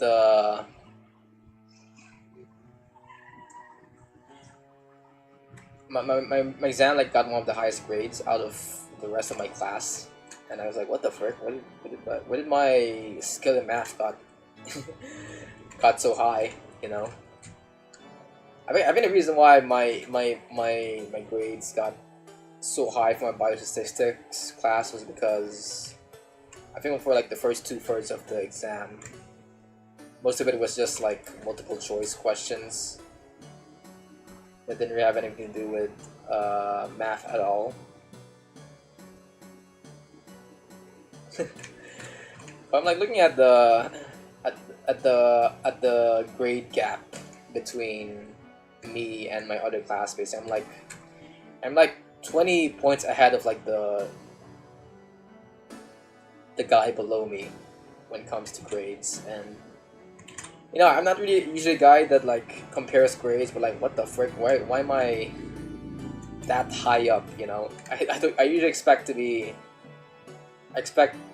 my math subjects to be on par with everyone else, but here I am, I guess, on top of the world when it comes to my biostatistics class. Of course, I don't want to hype everyone up and think that I'm a prodigy or anything when it comes to my college subjects. There is this one class I did fail when it comes to the prelims, and it's my prosthodontics lab exam that I did last Thursday. I think I am pretty much, I think, the lowest out of all of my classmates, because my prosthodontics lab preliminary exams was that we should make like a mouth impression of a patient's oral cavity. And when I did that last Thursday, my impression had like a lot of bubbles and stuff that I had to like that I actually couldn't fix because of how porous the impression was. And I was so embarrassed to show my teacher, and when I actually got the courage to actually show him my final output, I can tell that he was like so disappointed in me. I'm like, oh my god, this is shit. I know. Just tell me it's shit. You know, you don't need to hide it from me, teacher. Like my teacher is very kind, but I can tell from the look in his eyes that he really couldn't believe what he's seeing right now. It felt like, because what I presented to him was basically just a pile of crap, you know. So yeah, I definitely need to work on some of my other stuff in my college. Other than that, I'm doing pretty good when it comes to my lectures and stuff. It's just that my lab subjects need to work. They need some work.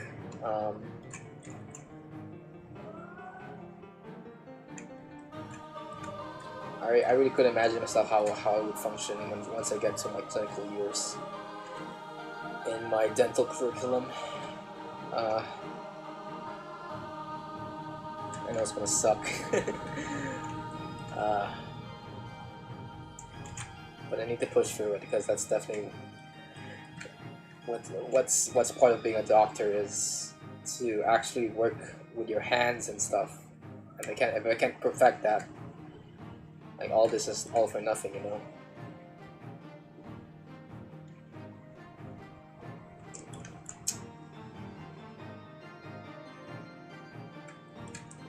Anyway, back to animating here.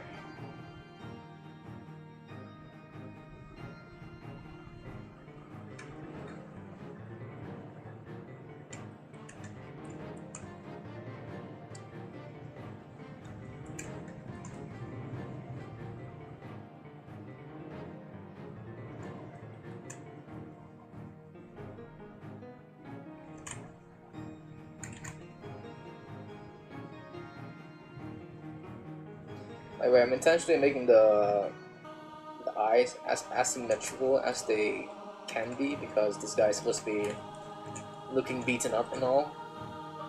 So I'm making one eye like horizontal, while another one's like just one diagonal line.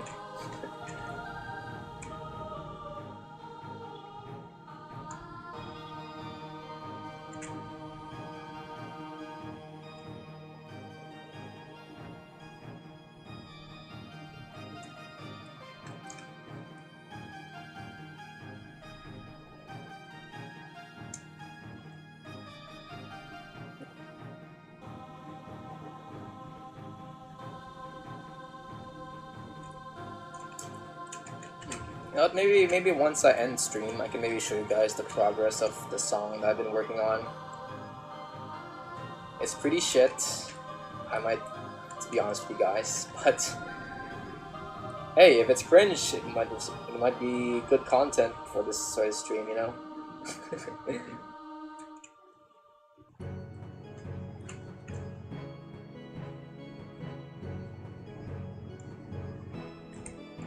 Alright, let's see the progress of... Oh, forgot to throw the hands here real quick.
Alright, let's see the animation.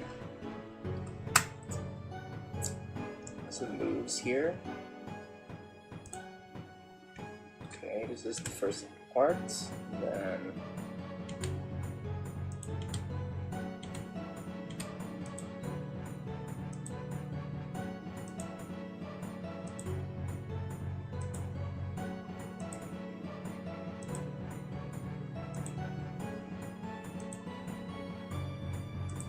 in the, I guess the can sort of clip there, but it's very unnoticeable, let's say. So I think in the actual animation here, it's like clipping into my leg.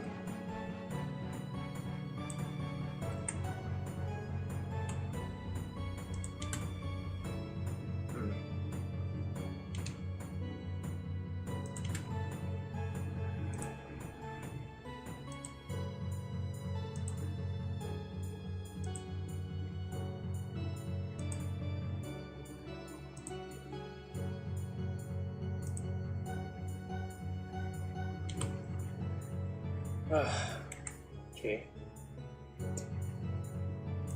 Alright, now for the slow descent, I guess.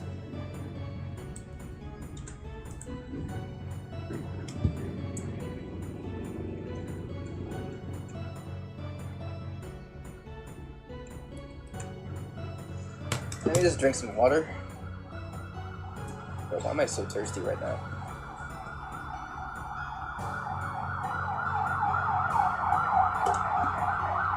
Oh, by the way, guys, I think I failed to mention why I'm not using my VTuber tracking software right now. It's because my brother was sleeping during the start of the stream, but I think he already left right now, so I think I can pull up my VTuber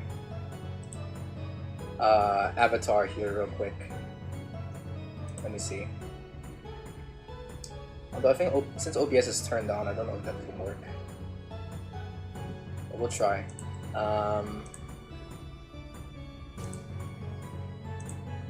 Let's see.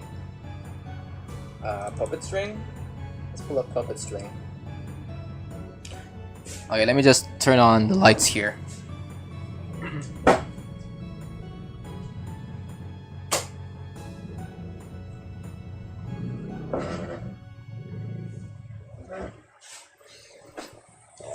Oh god.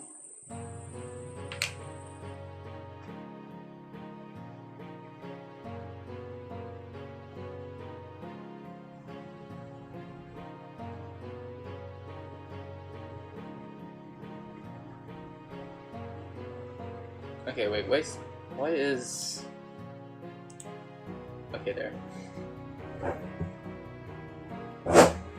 Sorry, I just had... I think something happened to my thing here on stream.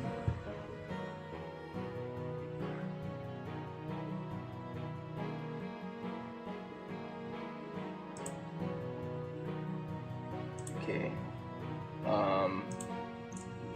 Wait, I need to get rid of my camera here from OBS first. Oh god. Okay, is anything if you're using my... Is anything if you're using my camera? Let's see, edit...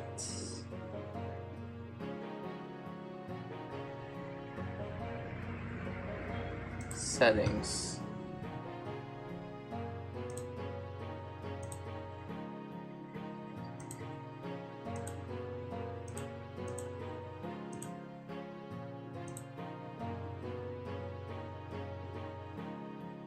Okay, I'm just looking at I'm looking at OBS's settings here, and I just realized that you can actually change some parts of its themes here. There's Yami, there's Akri, there's light mode. Oh god, light mode sucks. Okay, Rockney's looks like something that will come out of a application made exclusively for Linux or something. It's gray. Ooh, gray looks good.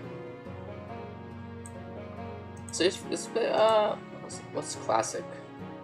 Okay, classic is the one I'm used to. Akri. Wow. Okay. I think I'll go for Akri on this one. Apply this. As for video, I don't know what's like.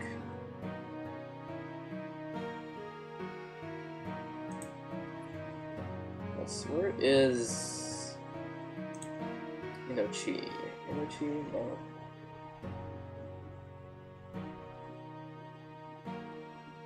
Yeah, I don't think I enable my tracking software right now. I don't know why, but OBS is for some reason keeping track of my camera. But there's no source here that's like enabling it to use it.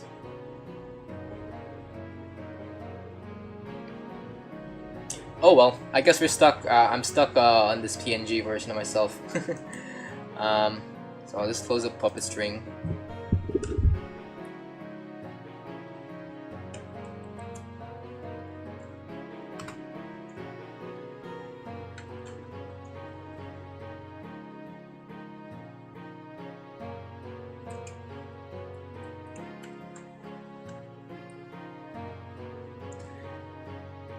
Actually, you know what? Speaking of stream-related stuff, I kind of want to do another like stream that I haven't done before. You know, like one of those streams when I just play a game or something, or play a bunch of Newgrounds games to you guys. Or do some Would You Rather stuff on stream. But this time, I kind of want to do a stream wherein I take the Myers-Briggs personality test. That would be entertaining, right? Let's do a stream where I just do I take a test that is basically just part of pseudoscience at this point, but it's always entertaining to see what the what a streamer's personality is based on some obscure data that you can barely comprehend and probably is not true. You kind of want to try to do that maybe on, I don't know, maybe Wednesday, maybe? I'm not sure. It kind of depends on my schedule.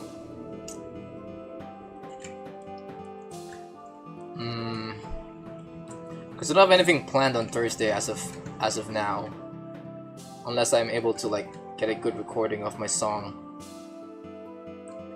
by that week. But if all else fails, maybe I'll try to do a Myers-Briggs personality test at some point in the future. Maybe around Friday or Wednesday. Thursday is definitely not a day where I can stream, because for an entire day I need to be at school doing stuff. So I can't work on stuff on my computer on Thursday. Which is why usually I get a short or a video prepared on that day.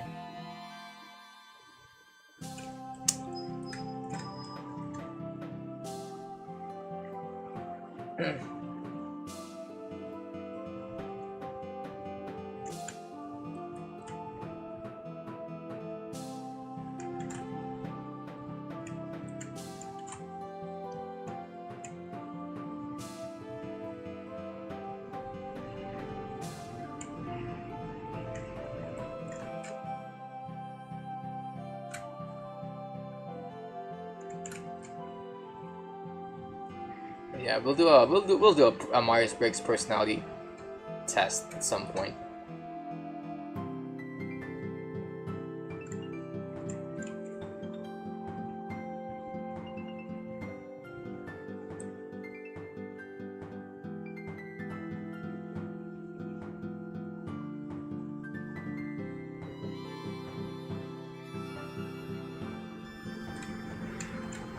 I think I already did take that test at some point in my life, and I think I was like classified as a for some reason I was classified as a dictator or something.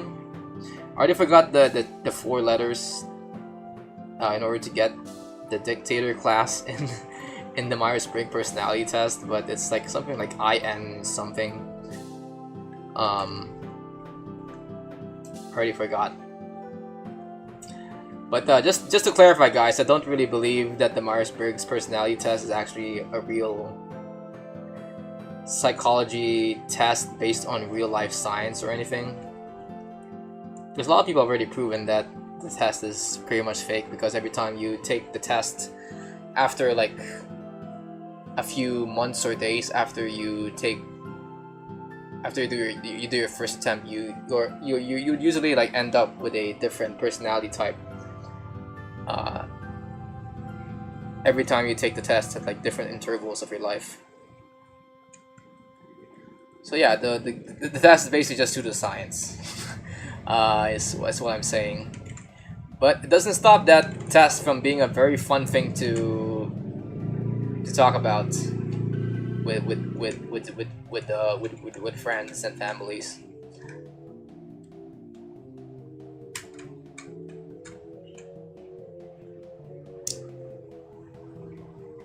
I mean, I guess for the my best the best thing that the test could probably tell you about yourself is how you are as a person at that point in the test. But there's no way this test could actually like sum up your personality in just 4 types, right?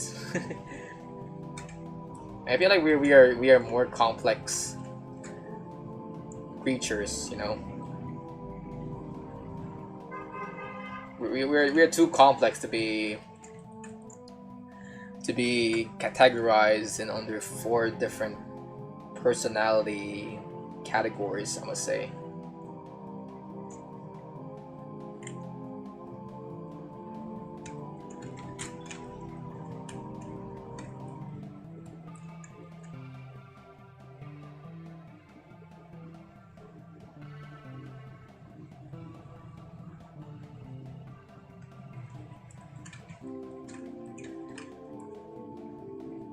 So to anyone who's like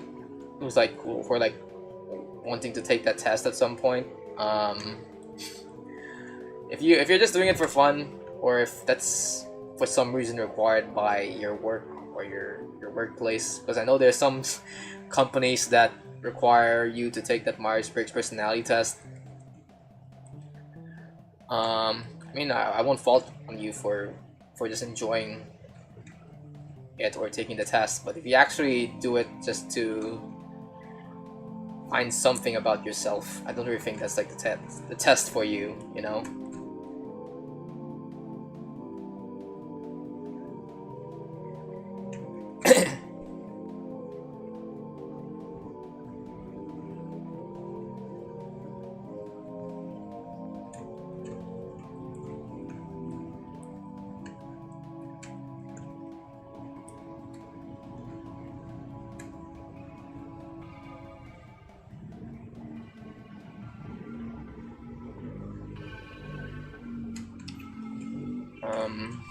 Yeah.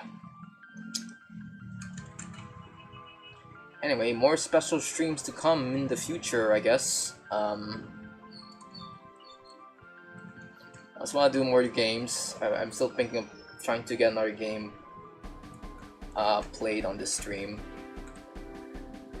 I kind of want to stick to playing indie games for now, because I'm not sure what how copyright would work if I were to play some of the more AAA stuff. At least with indie games, I'm pretty sure the developers don't have like the manpower to actually, you know, copy strike creators. But with AAA companies, I'm very wary of them. So, I mean, I once did play a AAA title, and it's an old game called Castlevania Symphony of the Night. And I played that a long time ago on Twitch. Yet for some reason that got copyright strike when I tried to upload a VOD here on YouTube. So even with old games, I'm still very wary of it. When it comes to streaming it on YouTube. So AAA games are definitely out of the question.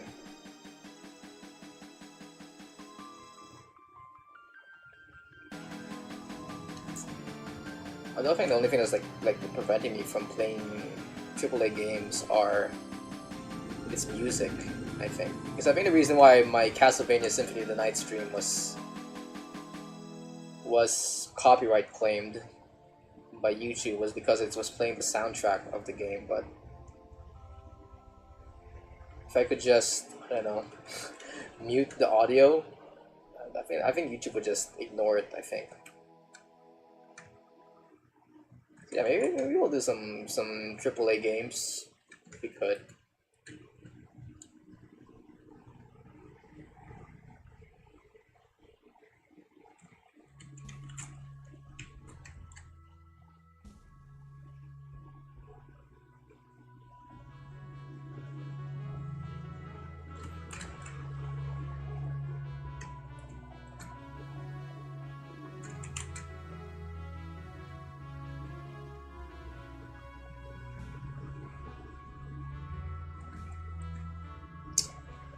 Alright, let me just, how else can I make this stream interesting?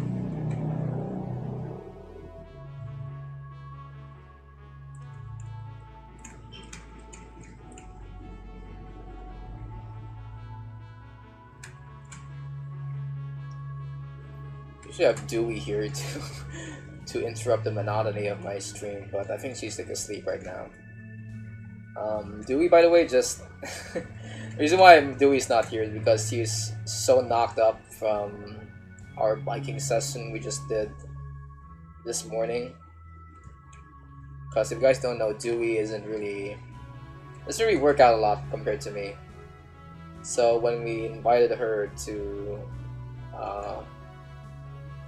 bike this morning, she was excited at first to bike, but then as we biked along the road and got further on into our distance, I started to notice that she is dragging more and more behind us, behind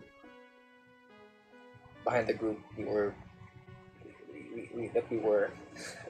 And just in case you guys, I think I didn't mention this, but my mom, my uncles, and my brothers were also joining this group, and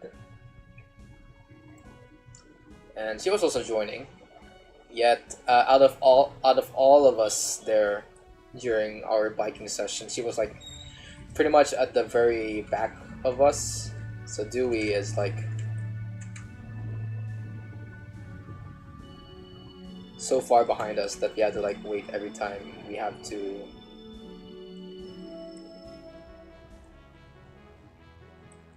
we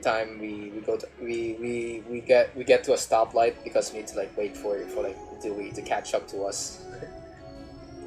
Of course we have like we make sure that like my mom or my uncle is near her just in case something dangerous would have happened to her while on the road.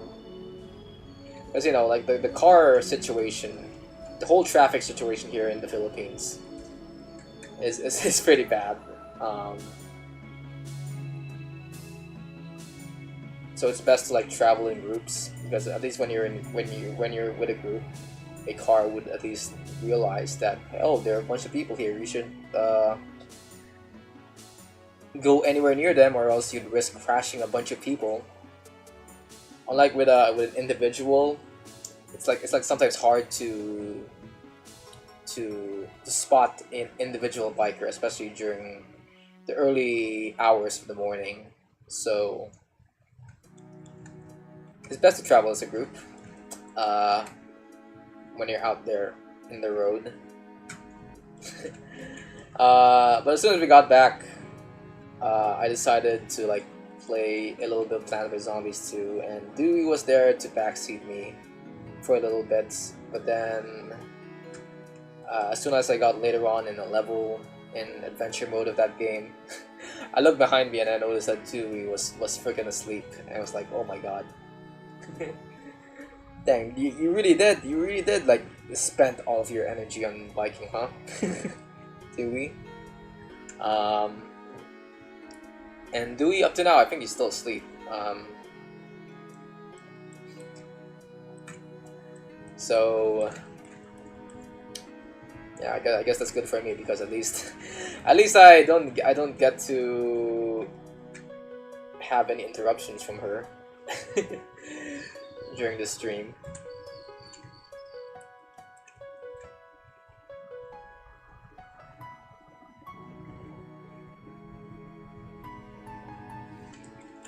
But now we have this long silence of me just animating here, which is boring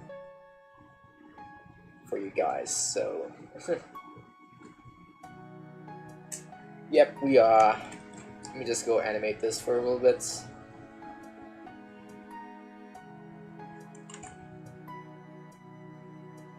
Oh, did I forget to animate anything, to draw anything here?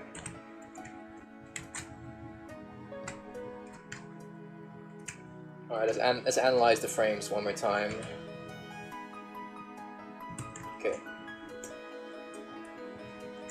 Alright, back to drawing the slow descent of this guy.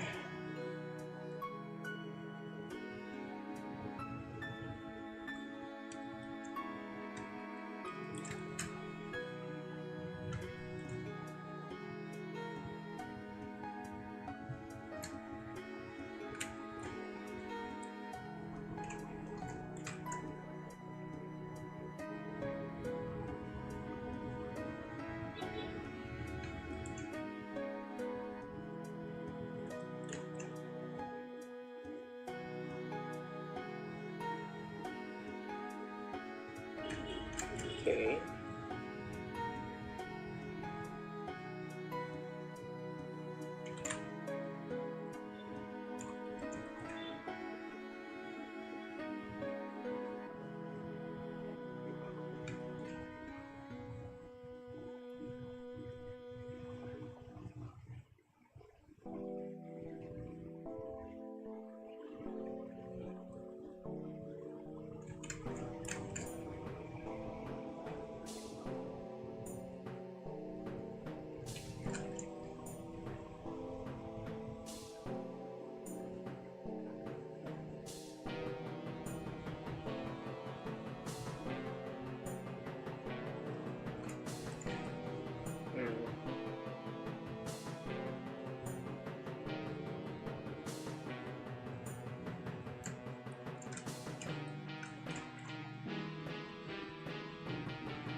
Look at a little thing here just to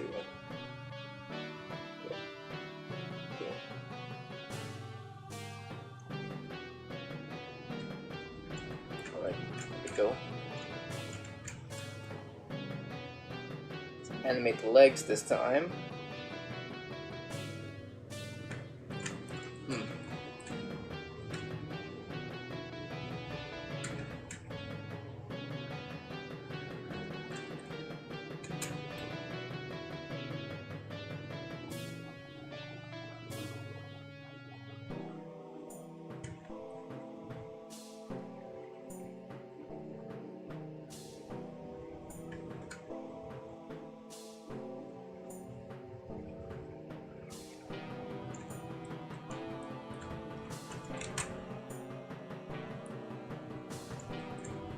Okay.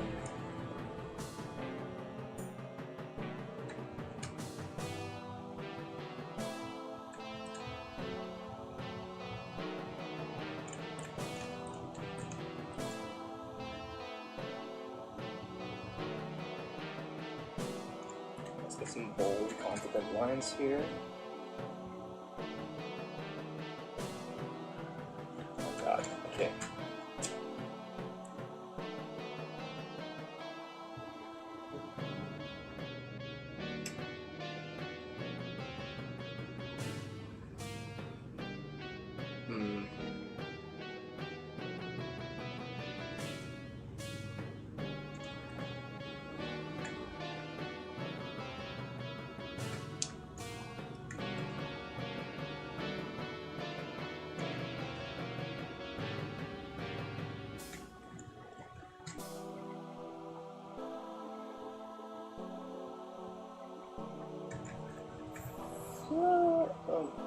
Okay.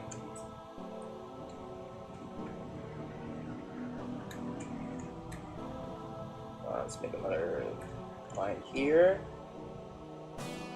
What else is here? Another line here. Okay, I just realized I should probably. I probably should end the stream in a little while here because I need to like cook some chicken for my family. Fried chicken.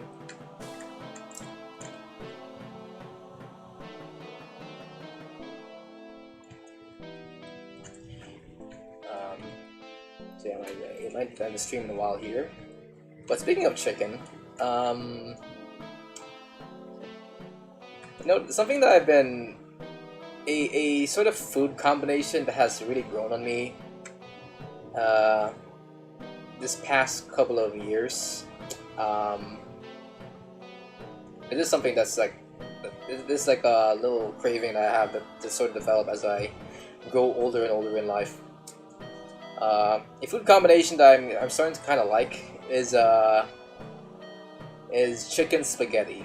I don't know why, but back then I used to hate the fact that chicken and spaghetti is like a common thing you can get as a meal here in the Philippines. Like, go to any like famous fast food chain here in the Philippines, from Jollibee to McDo to KFC, and most likely you're going to find a menu item where they sell chicken and spaghetti as one complete meal.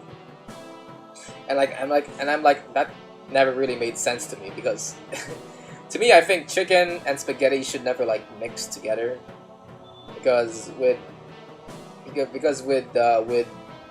spaghetti, especially the spaghetti we have in this country, it's very sweet. Our spaghetti, it's not like in the States or in Europe, wherein their spaghetti is a little bit on the sour end of things. Our spaghetti is more so kind of almost tastes like a dessert in a way, but not really. It's like it's very sweet, and I don't really see how that would work with how people normally make fried chicken here, which is, you know, without any breading, and it's just a normal freaking chicken. No. But as I grow older and older, and I start to get used to regular ass chicken and rice, I start to think, oh, okay, maybe this can work with spaghetti on the side. Like I don't know why. I don't know why I'm now trying to realize the how good of a combination chicken and spaghetti is. Like, I know this shouldn't work, but but I think something in my genes, something inside my Filipino genes is just thinking, oh, okay, this is just a good ass meal, the freaking chicken and spaghetti. I mean, how about you guys? Do you think chicken and spaghetti should be something that should be served in one plate?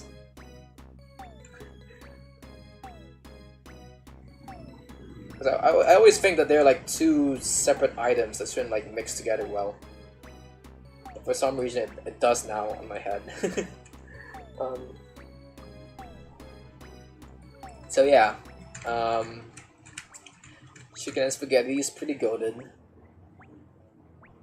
Although it kind of depends on where you get your chicken spaghetti from. I think Jollibee and McDo doesn't have a good track record for making good chicken and spaghetti meals, because the portion sizes of their spaghetti is always too small. I think KFC and Popeyes has better spaghetti to chicken ratio, so I usually go for those food establishments.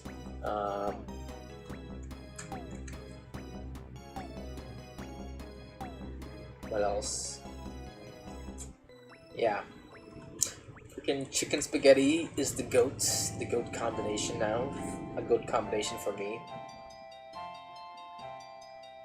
Oh god, my freaking wrist is like hurting. What the fuck? Ugh. You guys see the crack? Oh my god. Like something was about to burst in my wrist. What the frick? Is this Is this what people call carpal tunnel? Oh my god. Alright. Hold on, let me just stretch a bit. Oh god.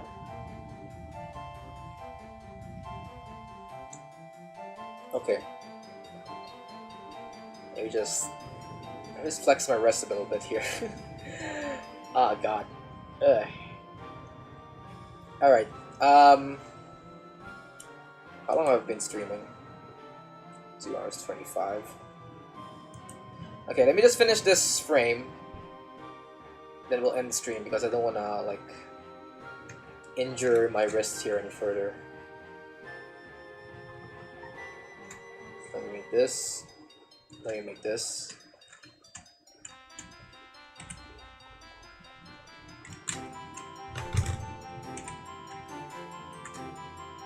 Alright, let me animate this real quick.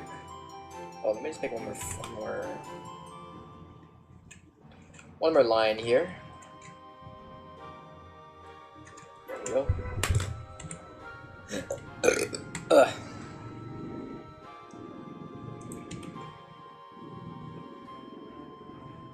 Okay. And one more line over here. Okay. Alright. I'm kind of planning this. I was kind of planning this to be like a 3-hour stream, but I realized I need to cook some chicken, and my wrist is starting to hurt, which might be a sign of carpal tunnel for me. So I think I'll end the stream right here, guys. Thank you guys so much for watching. If you guys like what you see, be sure to like and subscribe. Here I guess is the final animation. Let me just play it to you guys one more time. This guy's standing up and going for the sit-up here before slowly going for descent, which will animate on another stream. Or maybe off stream, I'm not sure. But anyway, that's it for now, guys. Now, oh yeah, hold on, before we end. Let's play this cringy-ass song I just created on LMS. Okay. Maybe this should be the short. It's just me reacting to the first draft of my song. Let me turn on desktop audio for this one, and let's switch the scene here to LMS. There we go.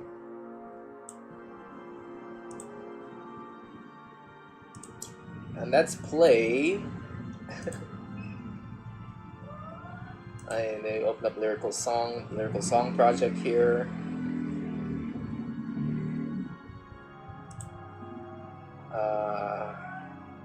I think I should lower down the volume a little bit for this one. And I think I got the volume, the audio balancing issues here fixed. So let me just lower it down to negative 5.5 decibels here on YouTube, on OBS.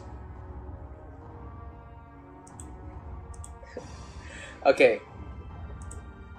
Okay, is it done loading all the plugins? Okay. Alright, so here are all my lyrics. I think I've sung this all already. And let me open up. Here we go, the song editor. Okay, let's see how this. I'm gonna listen to this on stream just to see how this sounds.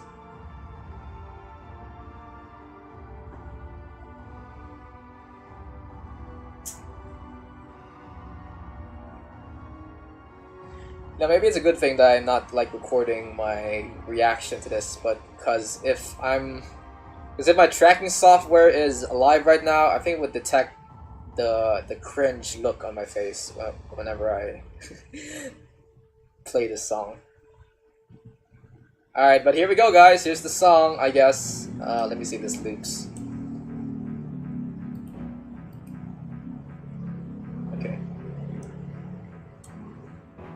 Oh, let me just turn off the BGM for this. Okay. We need to hear this on its own glory, guys. No BGM allowed. Let me just mute the mic as well.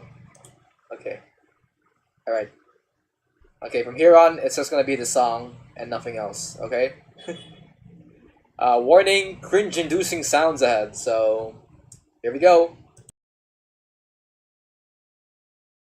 12 miles to the bus stop through the rain I send 800 more to travel to the highway's end Kilometers and more yards do not matter when you're on the road Street lights shine like stars Cars become the ships to take us home Passengers turn aliens and you're the one lonely astronaut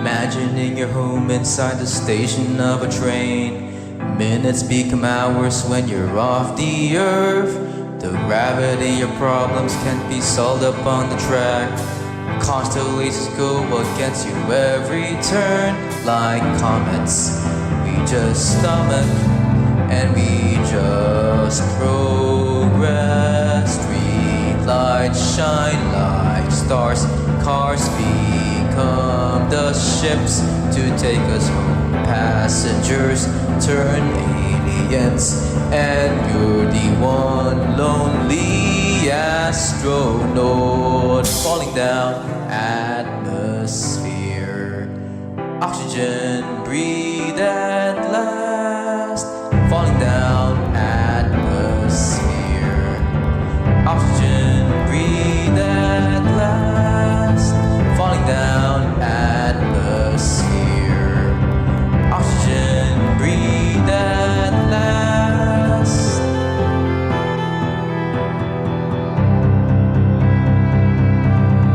Street lights shine like stars Cars become the ships to take us home Passengers turn aliens And you're the one lonely astro Street lights shine like stars Cars become the ships to take us home The Milky Way is crowded And you're the one lonely astronaut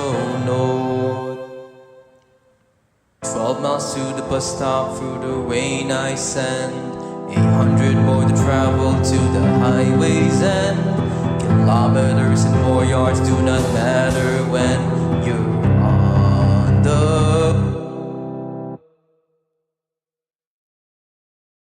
Sorry, I just realized that the song already ended and it is now put on loop. You can sort of see why I sort of blanked out there because I had this like I was my face is sucking up from all the cringe that's coming into my senses right now. Someone please turn on my cringe inhibitors. Oh my god. But anyway, yeah, you can sort of see why this needs a little bit more work. I need to practice how to sing, as well as getting my mixing for this whole thing fixed, or else you get this cringy ass song. But anyway, that's gonna be it for today, guys. I guess. Holy shit! This is like the worst way to end the stream. If you guys like what to see, be sure to like and subscribe. And oh my god, just go read a book, guys. Bye bye. Oh my god.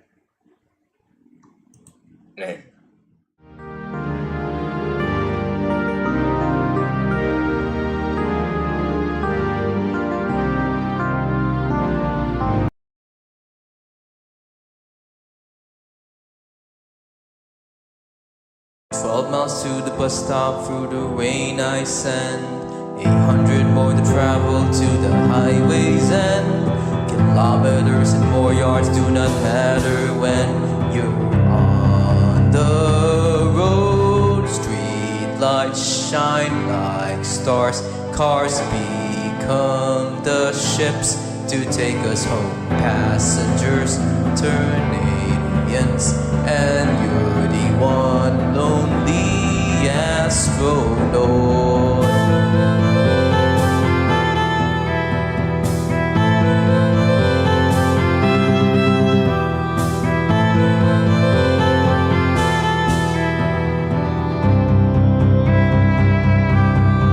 Imagining your home inside the station of a train. Minutes become hours when you're off the earth. The gravity of problems can't be solved up on the track. Constellations go against you every turn. Like comets, we just stomach and we just progress. Street lights shine like stars. Cars become the ships to take us home. Passengers turn aliens, and you're the one lonely astronaut. Falling down atmosphere, oxygen breathe at last. Falling down atmosphere, oxygen breathe at last. Falling down atmosphere, oxygen breathe at last.